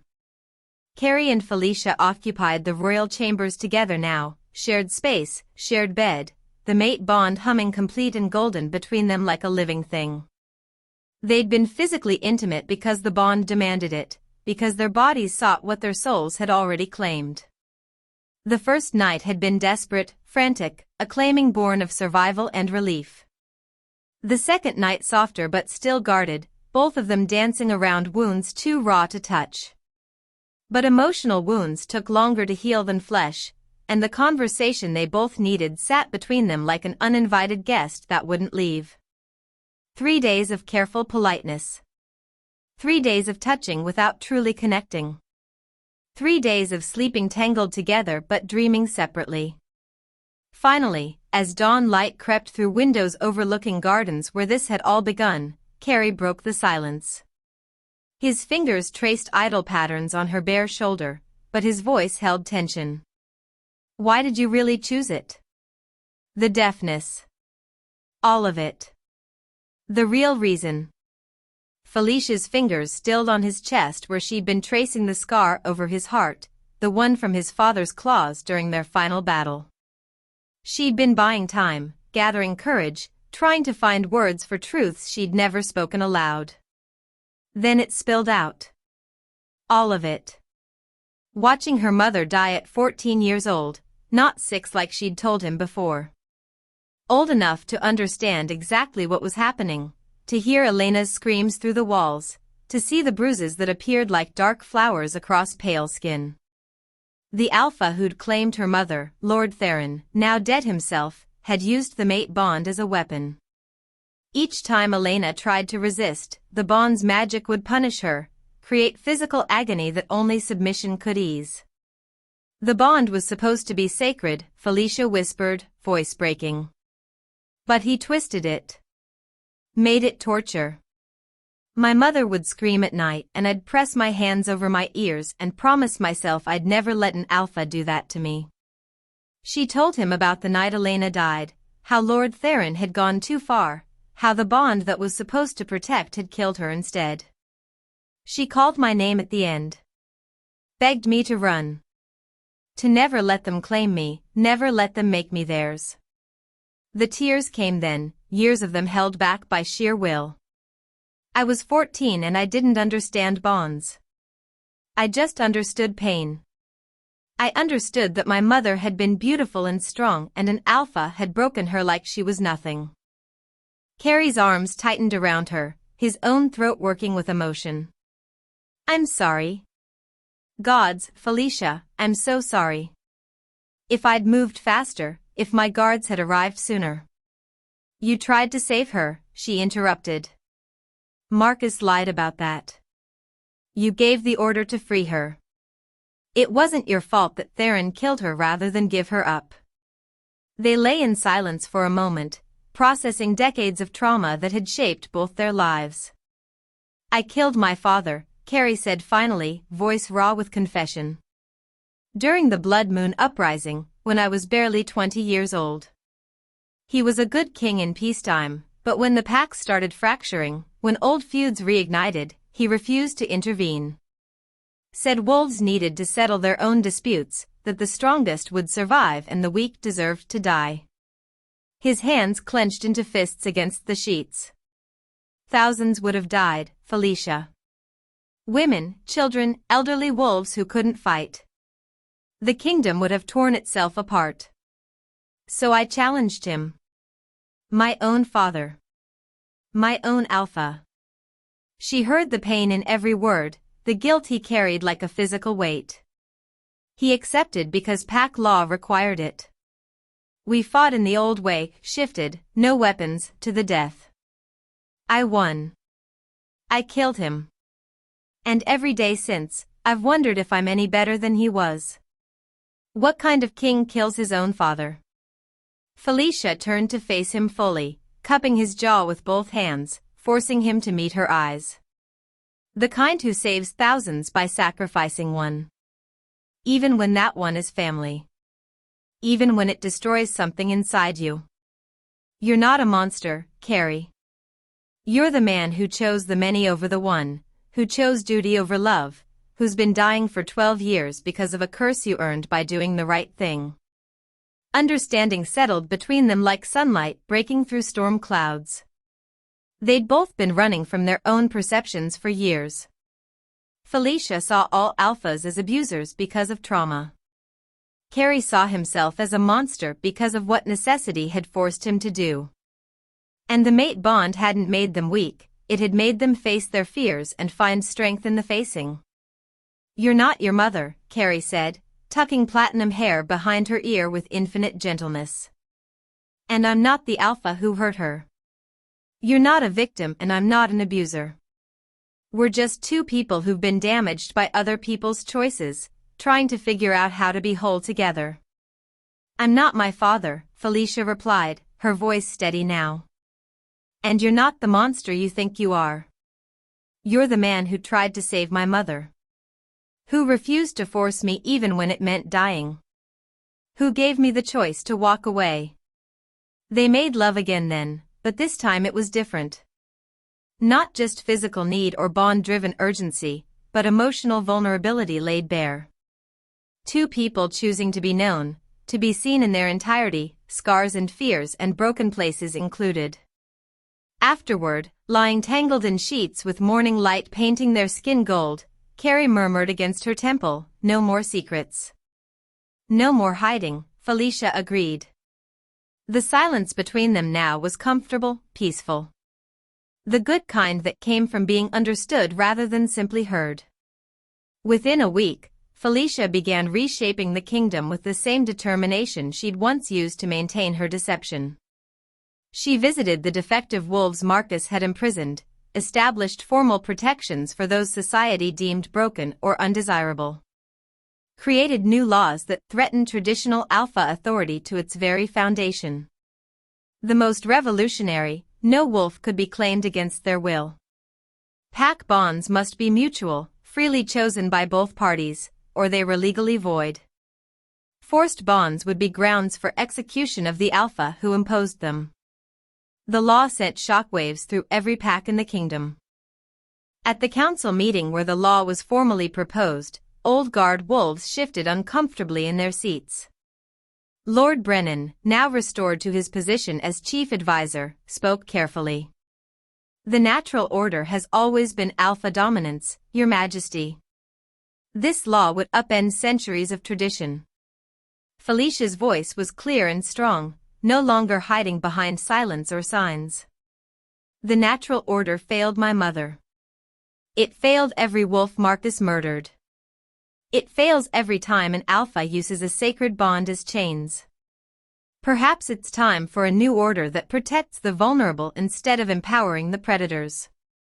She met each council member's gaze in turn. "I spent 10 years pretending to be deaf because I believed it was my only protection from forced claiming. How many others are out there right now, hiding, running, breaking themselves to avoid the fate my mother suffered? How many more have to die before we admit the system is broken?" Carrie's hand found hers beneath the table, fingers interlacing in a show of united front. "My queen has spoken. Any who challenge her challenges me. Any who refuses these protections declares themselves the kind of alpha who needs to be protected against." The threat was clear. The support absolute. Slow acceptance rippled through the chamber, fear mixing with grudging respect, resistance warring with recognition that perhaps she was right. The memorial service for the murdered defectives drew hundreds. More than expected. Felicia stood before the assembled crowd and spoke her mother's name aloud for the first time in public. "Elena Fernandez, claimed and broken and discarded by a system that valued alpha dominance over individual choice. She told them what had happened. All of it. The forced bond, the abuse disguised as sacred duty, the death that should have been prevented. She was claimed, broken, and discarded. The law allowed it. Marcus Thorne facilitated it. And I spent 10 years in silence rather than risk the same fate. Her voice gained strength as she continued. But silence only protected those who abused power. Silence allowed Marcus to murder dozens. Silence kept victims isolated, afraid, convinced they deserved their suffering. No more. Hundreds attended, other victims, other survivors, wolves who'd lived in fear of forced bonds their entire lives. Many wept openly. Some shared their own stories. And through it all, Carrie stood beside her, silent support, his presence declaring to everyone watching, "I stand with her in this." After the ceremony, Felicia visited her mother's grave for the second time since returning. The headstone was simple, worn by weather and neglect, barely legible after 16 years. But someone named Carrie, she realized with a sharp pang of love, had cleaned it recently. Had placed fresh flowers. Had honored a woman he'd tried to save. She knelt in the grass and spoke as if Elena could hear. "You told me never to be claimed, Mama. And I kept that promise. But then I met someone different. Someone who asked instead of demanded. Who offered choice instead of chains. Who would have let me walk away even though it meant dying." Tears fell, but they weren't only grief anymore. I wasn't claimed. I chose him. And that makes all the difference. The difference between chains and connection. Between prison and partnership. Between dying alone and choosing to live together. She placed the silver bracelet, her mother's last gift, worn smooth by 16 years of anxious touching, on the grave. A symbol. She was no longer defined by her mother's pain, no longer living in the shadow of Elena's tragedy. "I'm going to make sure what happened to you never happens to anyone else," she promised. "The laws are changing. The kingdom is changing. And it's because you taught me that survival matters. That protecting yourself isn't weakness. That sometimes the bravest thing is knowing when to run and when to stand and fight." Carrie waited at a respectful distance, giving her this moment.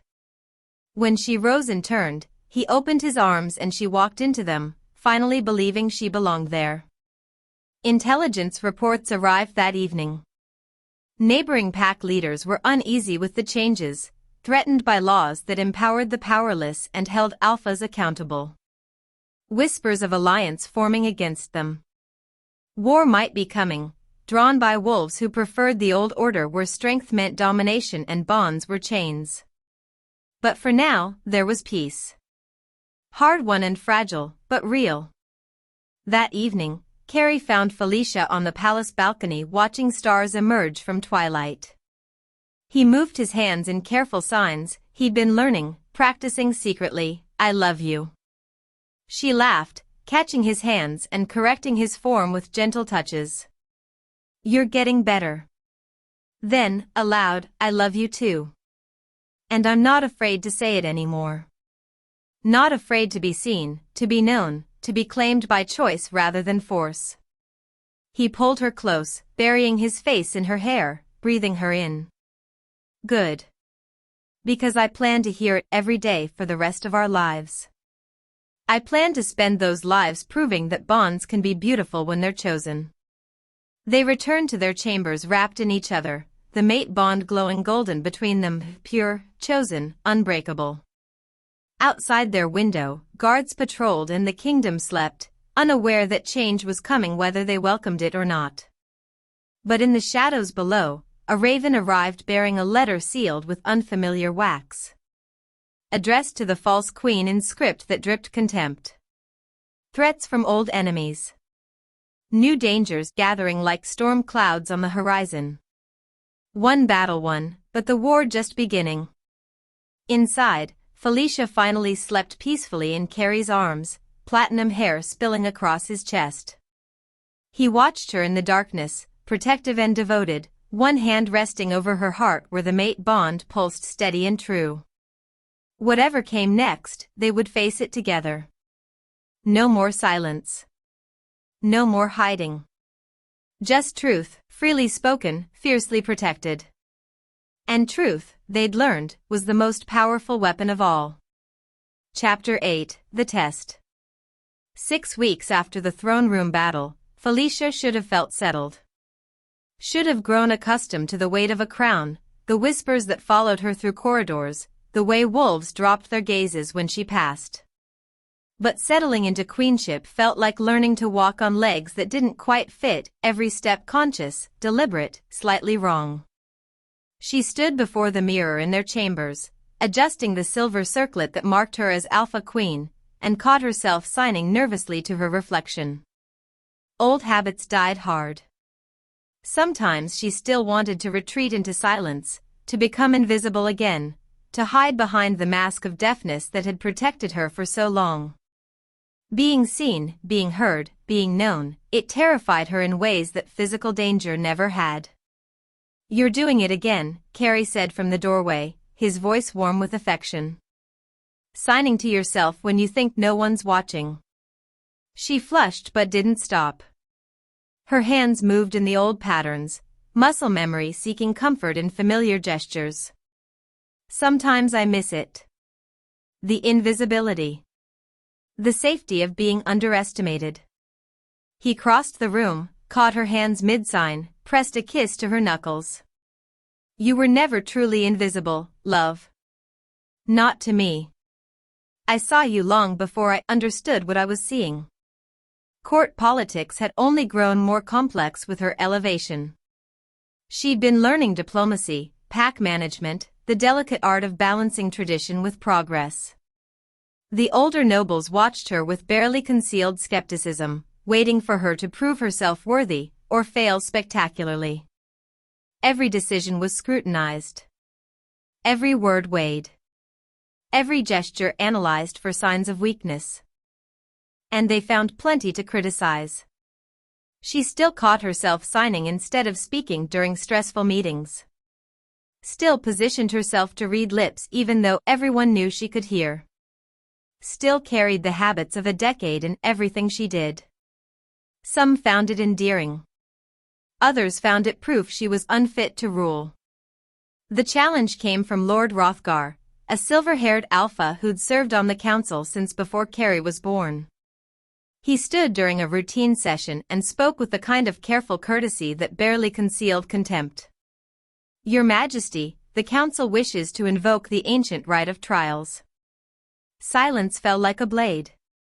Carrie's hand tightened on the armrest of his throne, knuckles going white. "The trials haven't been invoked in over a century. Precisely because we haven't had an alpha queen of uncertain lineage in that time." Hrothgar's pause was calculated. The daughter of a disgraced noble, elevated through mate bond alone. Tradition demands she prove herself worthy. Felicia felt Carrie's alpha rage building like pressure before a storm. Felt him preparing to reject the challenge, to use his authority to shut this down before it began. But she placed her hand over his, a gentle restraint. "What do the trials entail?" she asked, voice steady despite the fear coiling in her stomach. Hrothgar smiled like a wolf scenting prey. "3 tests, Your Majesty. Trial of strength, combat against challengers to prove physical capability. Trial of wisdom, judgment of a complex dispute to prove mental acuity. Trial of unity, demonstration of the mate bond's authenticity and strength." "This is unnecessary," Carrie growled. The bond proved itself in the throne room. Everyone saw. "I accept," Felicia interrupted. The council chamber erupted in surprised murmurs. Carrie turned to her, amber eyes flashing. "You don't have to do this. I can refuse on your behalf. As Alpha King. If I'm going to change pack law, I need to prove I understand it first," she said quietly, for his ears alone. If I hide behind your protection now, every decision I make will be questioned. Every law I propose will be dismissed. They need to see me as more than just your mate. She addressed the council, spine straight, voice clear. I accept the trials. When do they begin? 3 days hence, Hrothgar replied. At the full moon.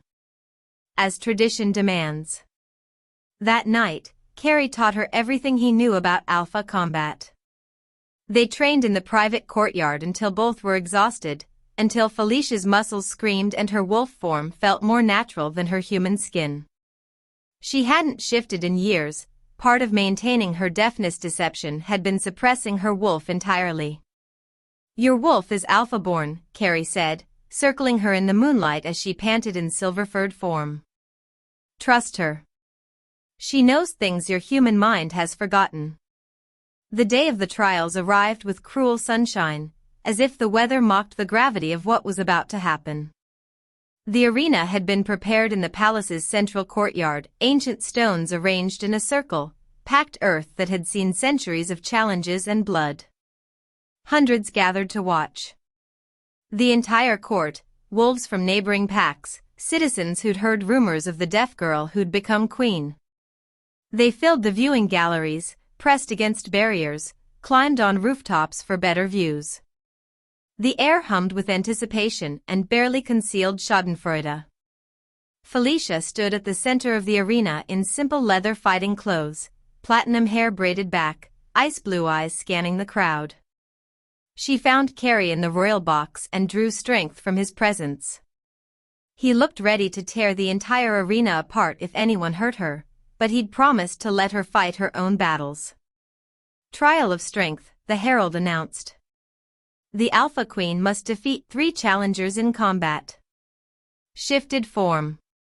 First blood ends each match. 3 warriors entered the arena. The first 2 were large but slow, chosen perhaps to test her speed and agility rather than overwhelm her immediately. Felicia shifted, her silver wolf emerging with a grace that came from finally letting go of 10 years of suppression. She was smaller than her opponents, but faster. Much faster. Years of watching fights from the shadows had taught her more than they realized. She knew how alphas moved, how they telegraphed their attacks, where they left themselves vulnerable. The first challenger fell quickly, her teeth finding his shoulder in a strike so fast he barely registered it before blood welled. The second took longer, he was smarter, more cautious, but she used his caution against him, feinted and maneuvered until he overextended and she darted in for the kill strike that drew first blood without true injury. The third challenger was different. Massive, scarred, with eyes that held cruel anticipation. She recognized him, Lord Hrothgar's personal champion, known for brutal victories and questionable honor. He didn't just want to defeat her. He wanted to break her. The fight was vicious. He played with her like a cat with prey, using his size advantage to throw her across the arena, to pin her against stones, to hurt her in ways that stayed within the rules while pushing their boundaries. Blood streaked her silver fur. Pain flared with every breath. Carrie's restraint in the royal box was visible even from the arena floor. He gripped the stone railing so hard it cracked. But pain was familiar to Felicia. She'd lived with worse for years. And this alpha's mistake was assuming that because she'd hidden, she was weak. She channeled everything. 10 years of silent rage. 14 years of grief for her mother. Every moment of fear she'd swallowed, every time she'd made herself small to survive. It all poured into one devastating strike. She defeated him decisively, teeth at his throat, dominance established beyond question. When she shifted back to human form, she was bleeding and bruised but standing. Victorious. The crowd roared approval. Even those who doubted found themselves impressed by the small queen who fought like her life depended on it, because it did. Trial of wisdom, the herald announced after she'd been given time to bandage wounds and catch her breath. They brought a complex dispute before her, two wolves claiming the same mate. One through traditional arranged bond, negotiated by families when both parties were children. One through true mate bond, discovered later, that transcended politics and planning. Traditional law said the arranged bond took precedence.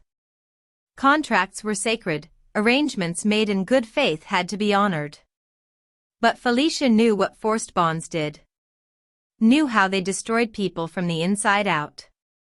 She ruled carefully, citing precedent and pack law while fundamentally changing their interpretation. Bonds built on choice are sacred. Those built on obligation are chains.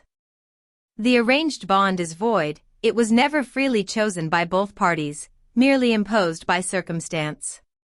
The true mate bond stands, as the moon intended. Controversial. Revolutionary. But legally sound. Even Hrothgar had to acknowledge her wisdom, though his expression suggested he'd swallowed something bitter. Trial of unity, the herald announced. The Alpha King and Queen will be separated and questioned. Their answers must match perfectly to prove the strength and authenticity of their bond. They were taken to different chambers, out of sight and scent of each other. A panel of elder wolves questioned them for hours, about fears, dreams, weaknesses, secrets. Questions designed to expose fault lines in their relationship, to prove the bond was incomplete or false. But Carrie and Felicia had spent weeks being vulnerable with each other. Had shared their darkest truths, their deepest fears. When they answered, they spoke as one, not because they'd rehearsed, but because the bond made them extensions of each other. "What is your mate's greatest fear?" the elders asked Carrie. "That she'll become her mother," he replied without hesitation. "That love will become chains and she'll lose herself like Elena did." In her chamber, Felicia answered the same question about Carrie, that he's no better than his father. That the violence that runs through his bloodline makes him unfit to rule with compassion. "What would you sacrifice for your mate?" the elders asked both. Both answered identically, "Everything. But my mate would never ask it. That's what makes us different from those who came before. We choose each other, but we don't consume each other." When they were reunited in the arena, the elders announced the results. Perfect synchronicity. The bond is true, tested, and proven. The crowd's approval was deafening this time. Even the traditionalists had to acknowledge what they'd witnessed, an alpha queen who'd proven herself through strength, wisdom, and unity. But Lord Hrothgar approached after the ceremony, his expression troubled. "You fought well, Your Majesty. But the real tests are coming. Wars aren't won with individual combat or clever rulings." That night, Felicia had a vision, the kind of prophetic dream that ran in her bloodline but she'd suppressed for years along with everything else. She saw armies gathering on borders. Saw fire consuming the palace. Saw wolves tearing each other apart while she stood helpless to stop it. She woke screaming, and Carrie held her through the trembling. "What did you see?" "War," she whispered. "They're coming. The traditional packs who oppose our reforms. They see us as weakness that needs to be eliminated." The next morning, Carrie called a war council. Intelligence confirmed what Felicia's vision had shown, 3 packs forming alliance, led by alpha kings who saw her reforms as existential threat to their way of life. "We fortify," Carrie said immediately. "Prepare for siege." "Or we negotiate," Felicia countered. "Show them our strength doesn't come from domination but from unity." "Let me meet with them." "They'll kill you," Carrie said flatly. "The moment you're outside these walls, they'll strike." "They might. But if there's a chance to prevent war, I have to try." "Not without me," Carrie said. "Together. Like always." The council approved the diplomatic mission, though everyone knew it was likely a trap. Possibly suicide. Certainly dangerous. That evening, Carrie gifted her a blade, small, perfectly balanced, with her mother's name engraved on the hilt. I've kept it safe since Elena died. It should have protected her. This time, it will protect her daughter. Felicia held the weapon her mother never got to use in self-defense, felt its weight, its promise. This time it will be different, Carrie said softly. She nodded. This time I have someone who fights beside me, not against me. They would leave at dawn, riding into enemy territory with a handful of loyal guards and hope that words could prevent bloodshed. Possible trap. Likely death. Certain danger. But together, always together now, and that made all the difference. Chapter 9, The Truth Speaks. 5 days on horseback through mountain passes and frost-touched valleys that marked the boundary between kingdoms. 5 days of Carrie teaching Felicia alpha combat techniques she'd never formally learned, how to use her smaller size as advantage, how to read an opponent's weight distribution, where to strike for maximum impact. And she taught him the art of reading people, the skills honed through a decade of silent observation. How micro-expressions betrayed lies. How body language revealed true intentions. How to see what people tried to hide. Their guards noticed how synchronized they'd become, how they moved like extensions of each other. How Felicia would shift her stance a heartbeat before Carrie moved to protect her flank, as if she'd heard a thought he hadn't voiced. How Carrie would hand her water before she reached for it, anticipating need through the bond that hummed golden between them. A true alpha pair. Formidable together in ways that transcended individual strength. The neutral territory was a windswept plateau where ancient treaties had been signed and broken in equal measure. 3 banners snapped in cold air that smelled of snow and coming violence. Ragnar of the northern reaches, Bjorn of the Iron Mountains, and Constantine of the Shadow Pacts, all older kings, traditional, threatened by everything Felicia represented. Their assembled forces numbered in the hundreds. Warriors arranged in deliberate displays of strength, weapons gleaming, eyes tracking every movement. Felicia's small delegation looked pathetically outnumbered. Ragnar spoke first, his voice like grinding stone worn smooth by centuries. You've upset the natural order, little queen. Changed laws that have stood since before your grandmother's grandmother was born. Felicia dismounted with deliberate grace, meeting his gaze without flinching. I've restored the natural order. Bonds should be chosen, not forced. Strength should protect, not dominate.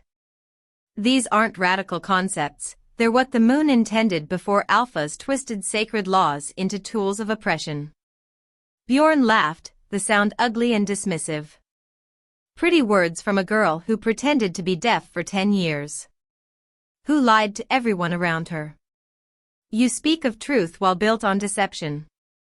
I speak of survival, Felicia corrected, her voice carrying across the plateau. I pretended to be deaf because being defective was the only protection from forced claiming. Because I watched my mother die in a bond that was supposed to be sacred but became torture. My deception was born of your system's failure, not my weakness. Constantine stepped forward, youngest of the 3 but no less dangerous. Weakness is weakness, regardless of how you dress it up. The strong rule. The weak submit. This is the way of wolves. No, Carrie's voice cut through like a blade. That's the way of tyrants. Wolves are pack animals.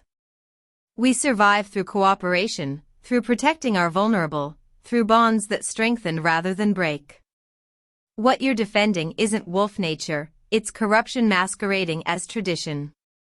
The 3 kings exchanged glances. They hadn't come for negotiation. Hadn't traveled to neutral ground to be convinced.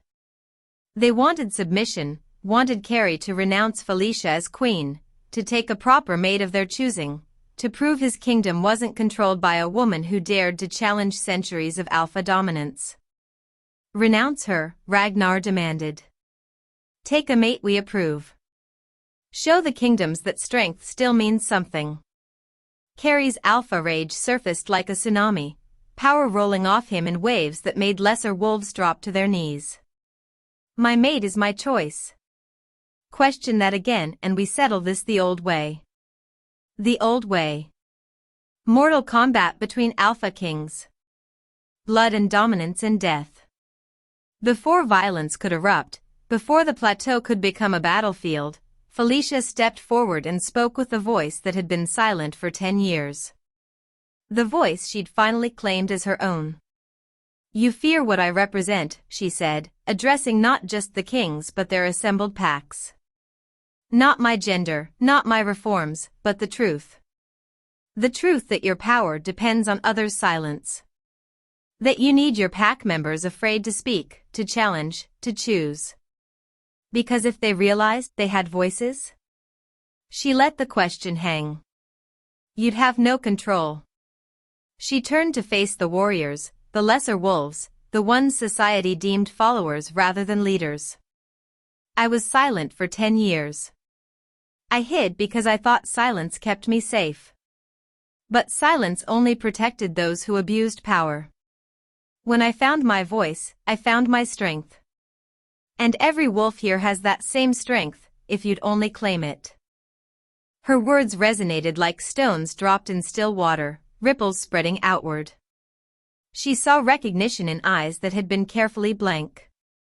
Saw wolves who'd suffered under forced bonds, females claimed against their will, defective wolves treated as disposable, all of them hearing someone finally speak their truth aloud. You don't have to accept bonds you didn't choose, Felicia continued, her voice gaining power with each word. You don't have to pretend broken bones don't hurt just because an alpha ordered you to be strong. You don't have to sacrifice your daughters to political marriages or watch your sons die proving dominance. There's another way. A better way. And it starts with claiming your right to choose. The assembled packs began to murmur. Quiet at first, then louder. Questions directed at their alphas. Challenges to orders they'd always followed without question. The three kings were losing control of their narrative, watching their carefully maintained authority crack like ice under spring sun. Ragnar attacked with a roar that shook the plateau. Not a challenge between kings anymore, but a desperate attempt to silence the woman who threatened everything he'd built. Carrie intercepted, both shifting mid-leap into massive wolves, Ragnar's grey bulk against Carrie's sleek black power. The battle erupted across the plateau. Felicia fought Bjorn using everything Carrie had taught her, her smaller silver wolf darting beneath his strikes, finding vulnerabilities in his defense. Constantine tried organizing his pack to overwhelm them through numbers, but half his warriors refused, inspired by Felicia's words, finally questioning the orders they'd followed blindly for years. Old order versus new. Domination versus choice. The fight that had been building since Felicia first broke her silence. Carrie went down hard, Ragnar's jaws closing toward his throat for the killing strike. Felicia felt it through the bond, his pain, his fading strength, the moment between heartbeats where death waited. Something in her snapped open like a dam breaking. Alpha power she'd suppressed for years, dormant magic that ran in her royal bloodline, surged through the mate bond with the force of a tidal wave. She channeled everything into Carrie. Healing energy, strength, the combined power of two alpha souls merged into one. His wounds closed. His strength returned. Together they were more than the sum of their parts, they were transformation made flesh. They defeated all three enemy kings decisively. Not through killing, Felicia's mercy tempering Carrie's killer instinct, but through forcing submission so complete there could be no question of dominance. Ragnar yielded with blood streaming from a dozen wounds. Bjorn collapsed, acknowledging defeat. Constantine submitted when his own pack turned against him, choosing the queen's vision over their king's tyranny. In the aftermath, Felicia stood before the defeated alphas and offered them a choice that would echo through history. Accept the new laws. Voluntary bonds. Protection for defectives. alphas accountable to their packs. Or be stripped of your titles, replaced by leaders your wolves choose democratically. Revolutionary. Unprecedented. The concept of alphas being removable by popular will threaten the very foundation of pack hierarchy. Ragnar stared at her with something like respect mixed with fear. You would enforce this? Actually give our packs the power to replace us? Yes, Felicia said simply. Because that's what accountability means. You serve your pack, or you lose the right to lead them. Just like any other position of power. After a tense moment where the future of all their kingdoms hung balanced on a knife's edge, Ragnar bent his knee. Then Bjorn. Finally Constantine. They submitted not just to defeat but to the new order, recognizing in Felicia's ice-blue eyes that she meant every word. That she'd enforce these laws with the full strength of her mate bond and her reclaimed voice. What began as potential war ended as alliance. For kingdoms united under revolutionary pack law that prioritized choice over domination, protection over oppression. Traditional alphas uncomfortable but adapting, younger wolves especially females suddenly empowered to shape their own destinies. Felicia's vision spreading like wildfire across territories that had been locked in the old ways for centuries. On the journey home, Carrie pulled her close as they rode. You've changed the world. We changed it, she corrected, leaning into his warmth. Your strength gave me room to use my voice. Your support made it possible for me to speak truths that would have gotten me killed otherwise. He kissed her deeply, heedless of the guards who tactfully looked away. Your voice gave my strength purpose. Made me see that being alpha means protecting choice, not eliminating it. Perfect balance. Neither complete without the other. The official coronation ceremony made it formal, Felicia crowned not just queen but alpha queen with full authority equal to Carrie's. She spoke vows before the assembled realm, her voice carrying to the farthest corners of the great hall. I, Felicia Fernandez, daughter of Elena who was broken by the old ways, speaker of truths that were silenced for too long, claim my place not through submission but through strength. Not through accepting chains but through breaking them. Her ice-blue eyes swept the crowd. I will protect the voiceless, defend the vulnerable, and honor the bonds that are chosen freely. And I will hold every alpha, including myself, accountable to the packs they serve. This is my vow. This is my promise. This is the new order. The realm accepted her fully. No more questions of legitimacy. No more whispers about the deaf girl who'd somehow become queen. Just acknowledgement of the woman who'd fundamentally changed what it meant to rule. After the ceremony, Felicia visited her mother's grave one final time.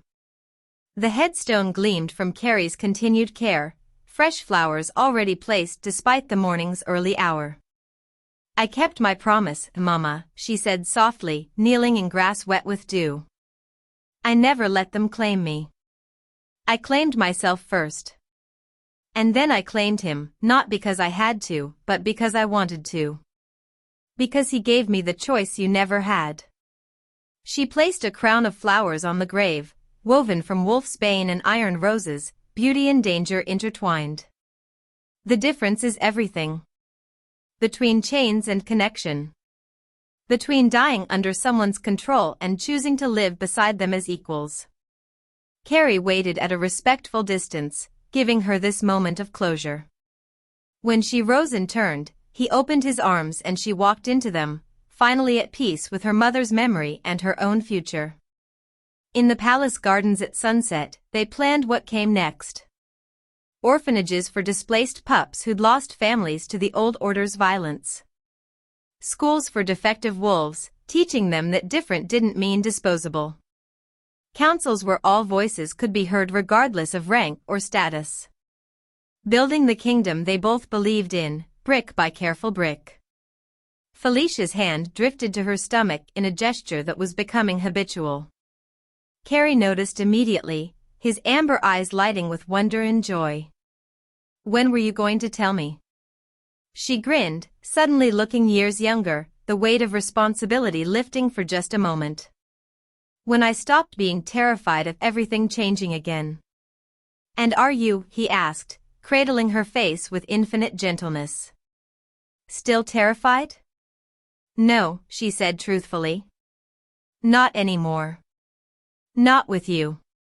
Not when we're building something better together. Night fell and they returned to their chambers, the mate bond glowing golden between them, pure, chosen, unbreakable. No more secrets. No more silence. No more hiding behind masks that protected by making them less than whole. Just two wolves who'd chosen each other across trauma and fear and everything that should have kept them apart. Who'd changed the world by refusing to accept that strength meant domination and love meant surrender. 5 years later, Felicia taught sign language to her young daughter while Carrie watched with bemused affection. She can hear perfectly. Why teach her to sign? Because some wolves can't hear, Felicia explained patiently. And she'll need to talk to all her people, not just the ones who communicate the way she does. 3 children now filled the palace with laughter, 2 daughters and 1 son, all taught that strength meant protecting others, that power meant responsibility, that bonds should free rather than confine. At family dinner, the children signed and spoke simultaneously, moving fluidly between both as if languages were just different flavors of the same truth. Carrie caught Felicia's eye across the table in one of those silent conversations that true mates perfected, entire discussions held in glances and small smiles. Tell them the story again, love, Felicia said, her voice warm with contentment. Which story? Carrie asked, though he already knew. Their oldest daughter bounced in her seat with 6-year-old enthusiasm. The one about how you and Mama fell in love. He looked at Felicia, mate bond shimmering between them visible even to their children who'd been raised to recognize such things. Once upon a time, there was a king who thought he was alone. Felicia continued, their voices weaving together like threads in tapestry, and a girl who thought silence would keep her safe. Together, and they learned that the bravest thing isn't being the strongest or the loudest. It's speaking your truth and trusting someone to hear it. It's choosing to be seen when hiding feels safer. It's believing that love can be freedom instead of chains. Their youngest asked the question children always asked, and they lived happily ever after? Felicia and Carrie exchanged glances, smiled, answered in perfect unison, they chose each other. Every single day. Forever. And that's even better than happily ever after. Because that's what love is. Not a claiming. Not a bond that binds. But a choice, made freely, remade constantly, by 2 souls who see each other fully, scars and fears and broken places included, and say without hesitation, yes. You. Always you. The end of silence. The beginning of everything else.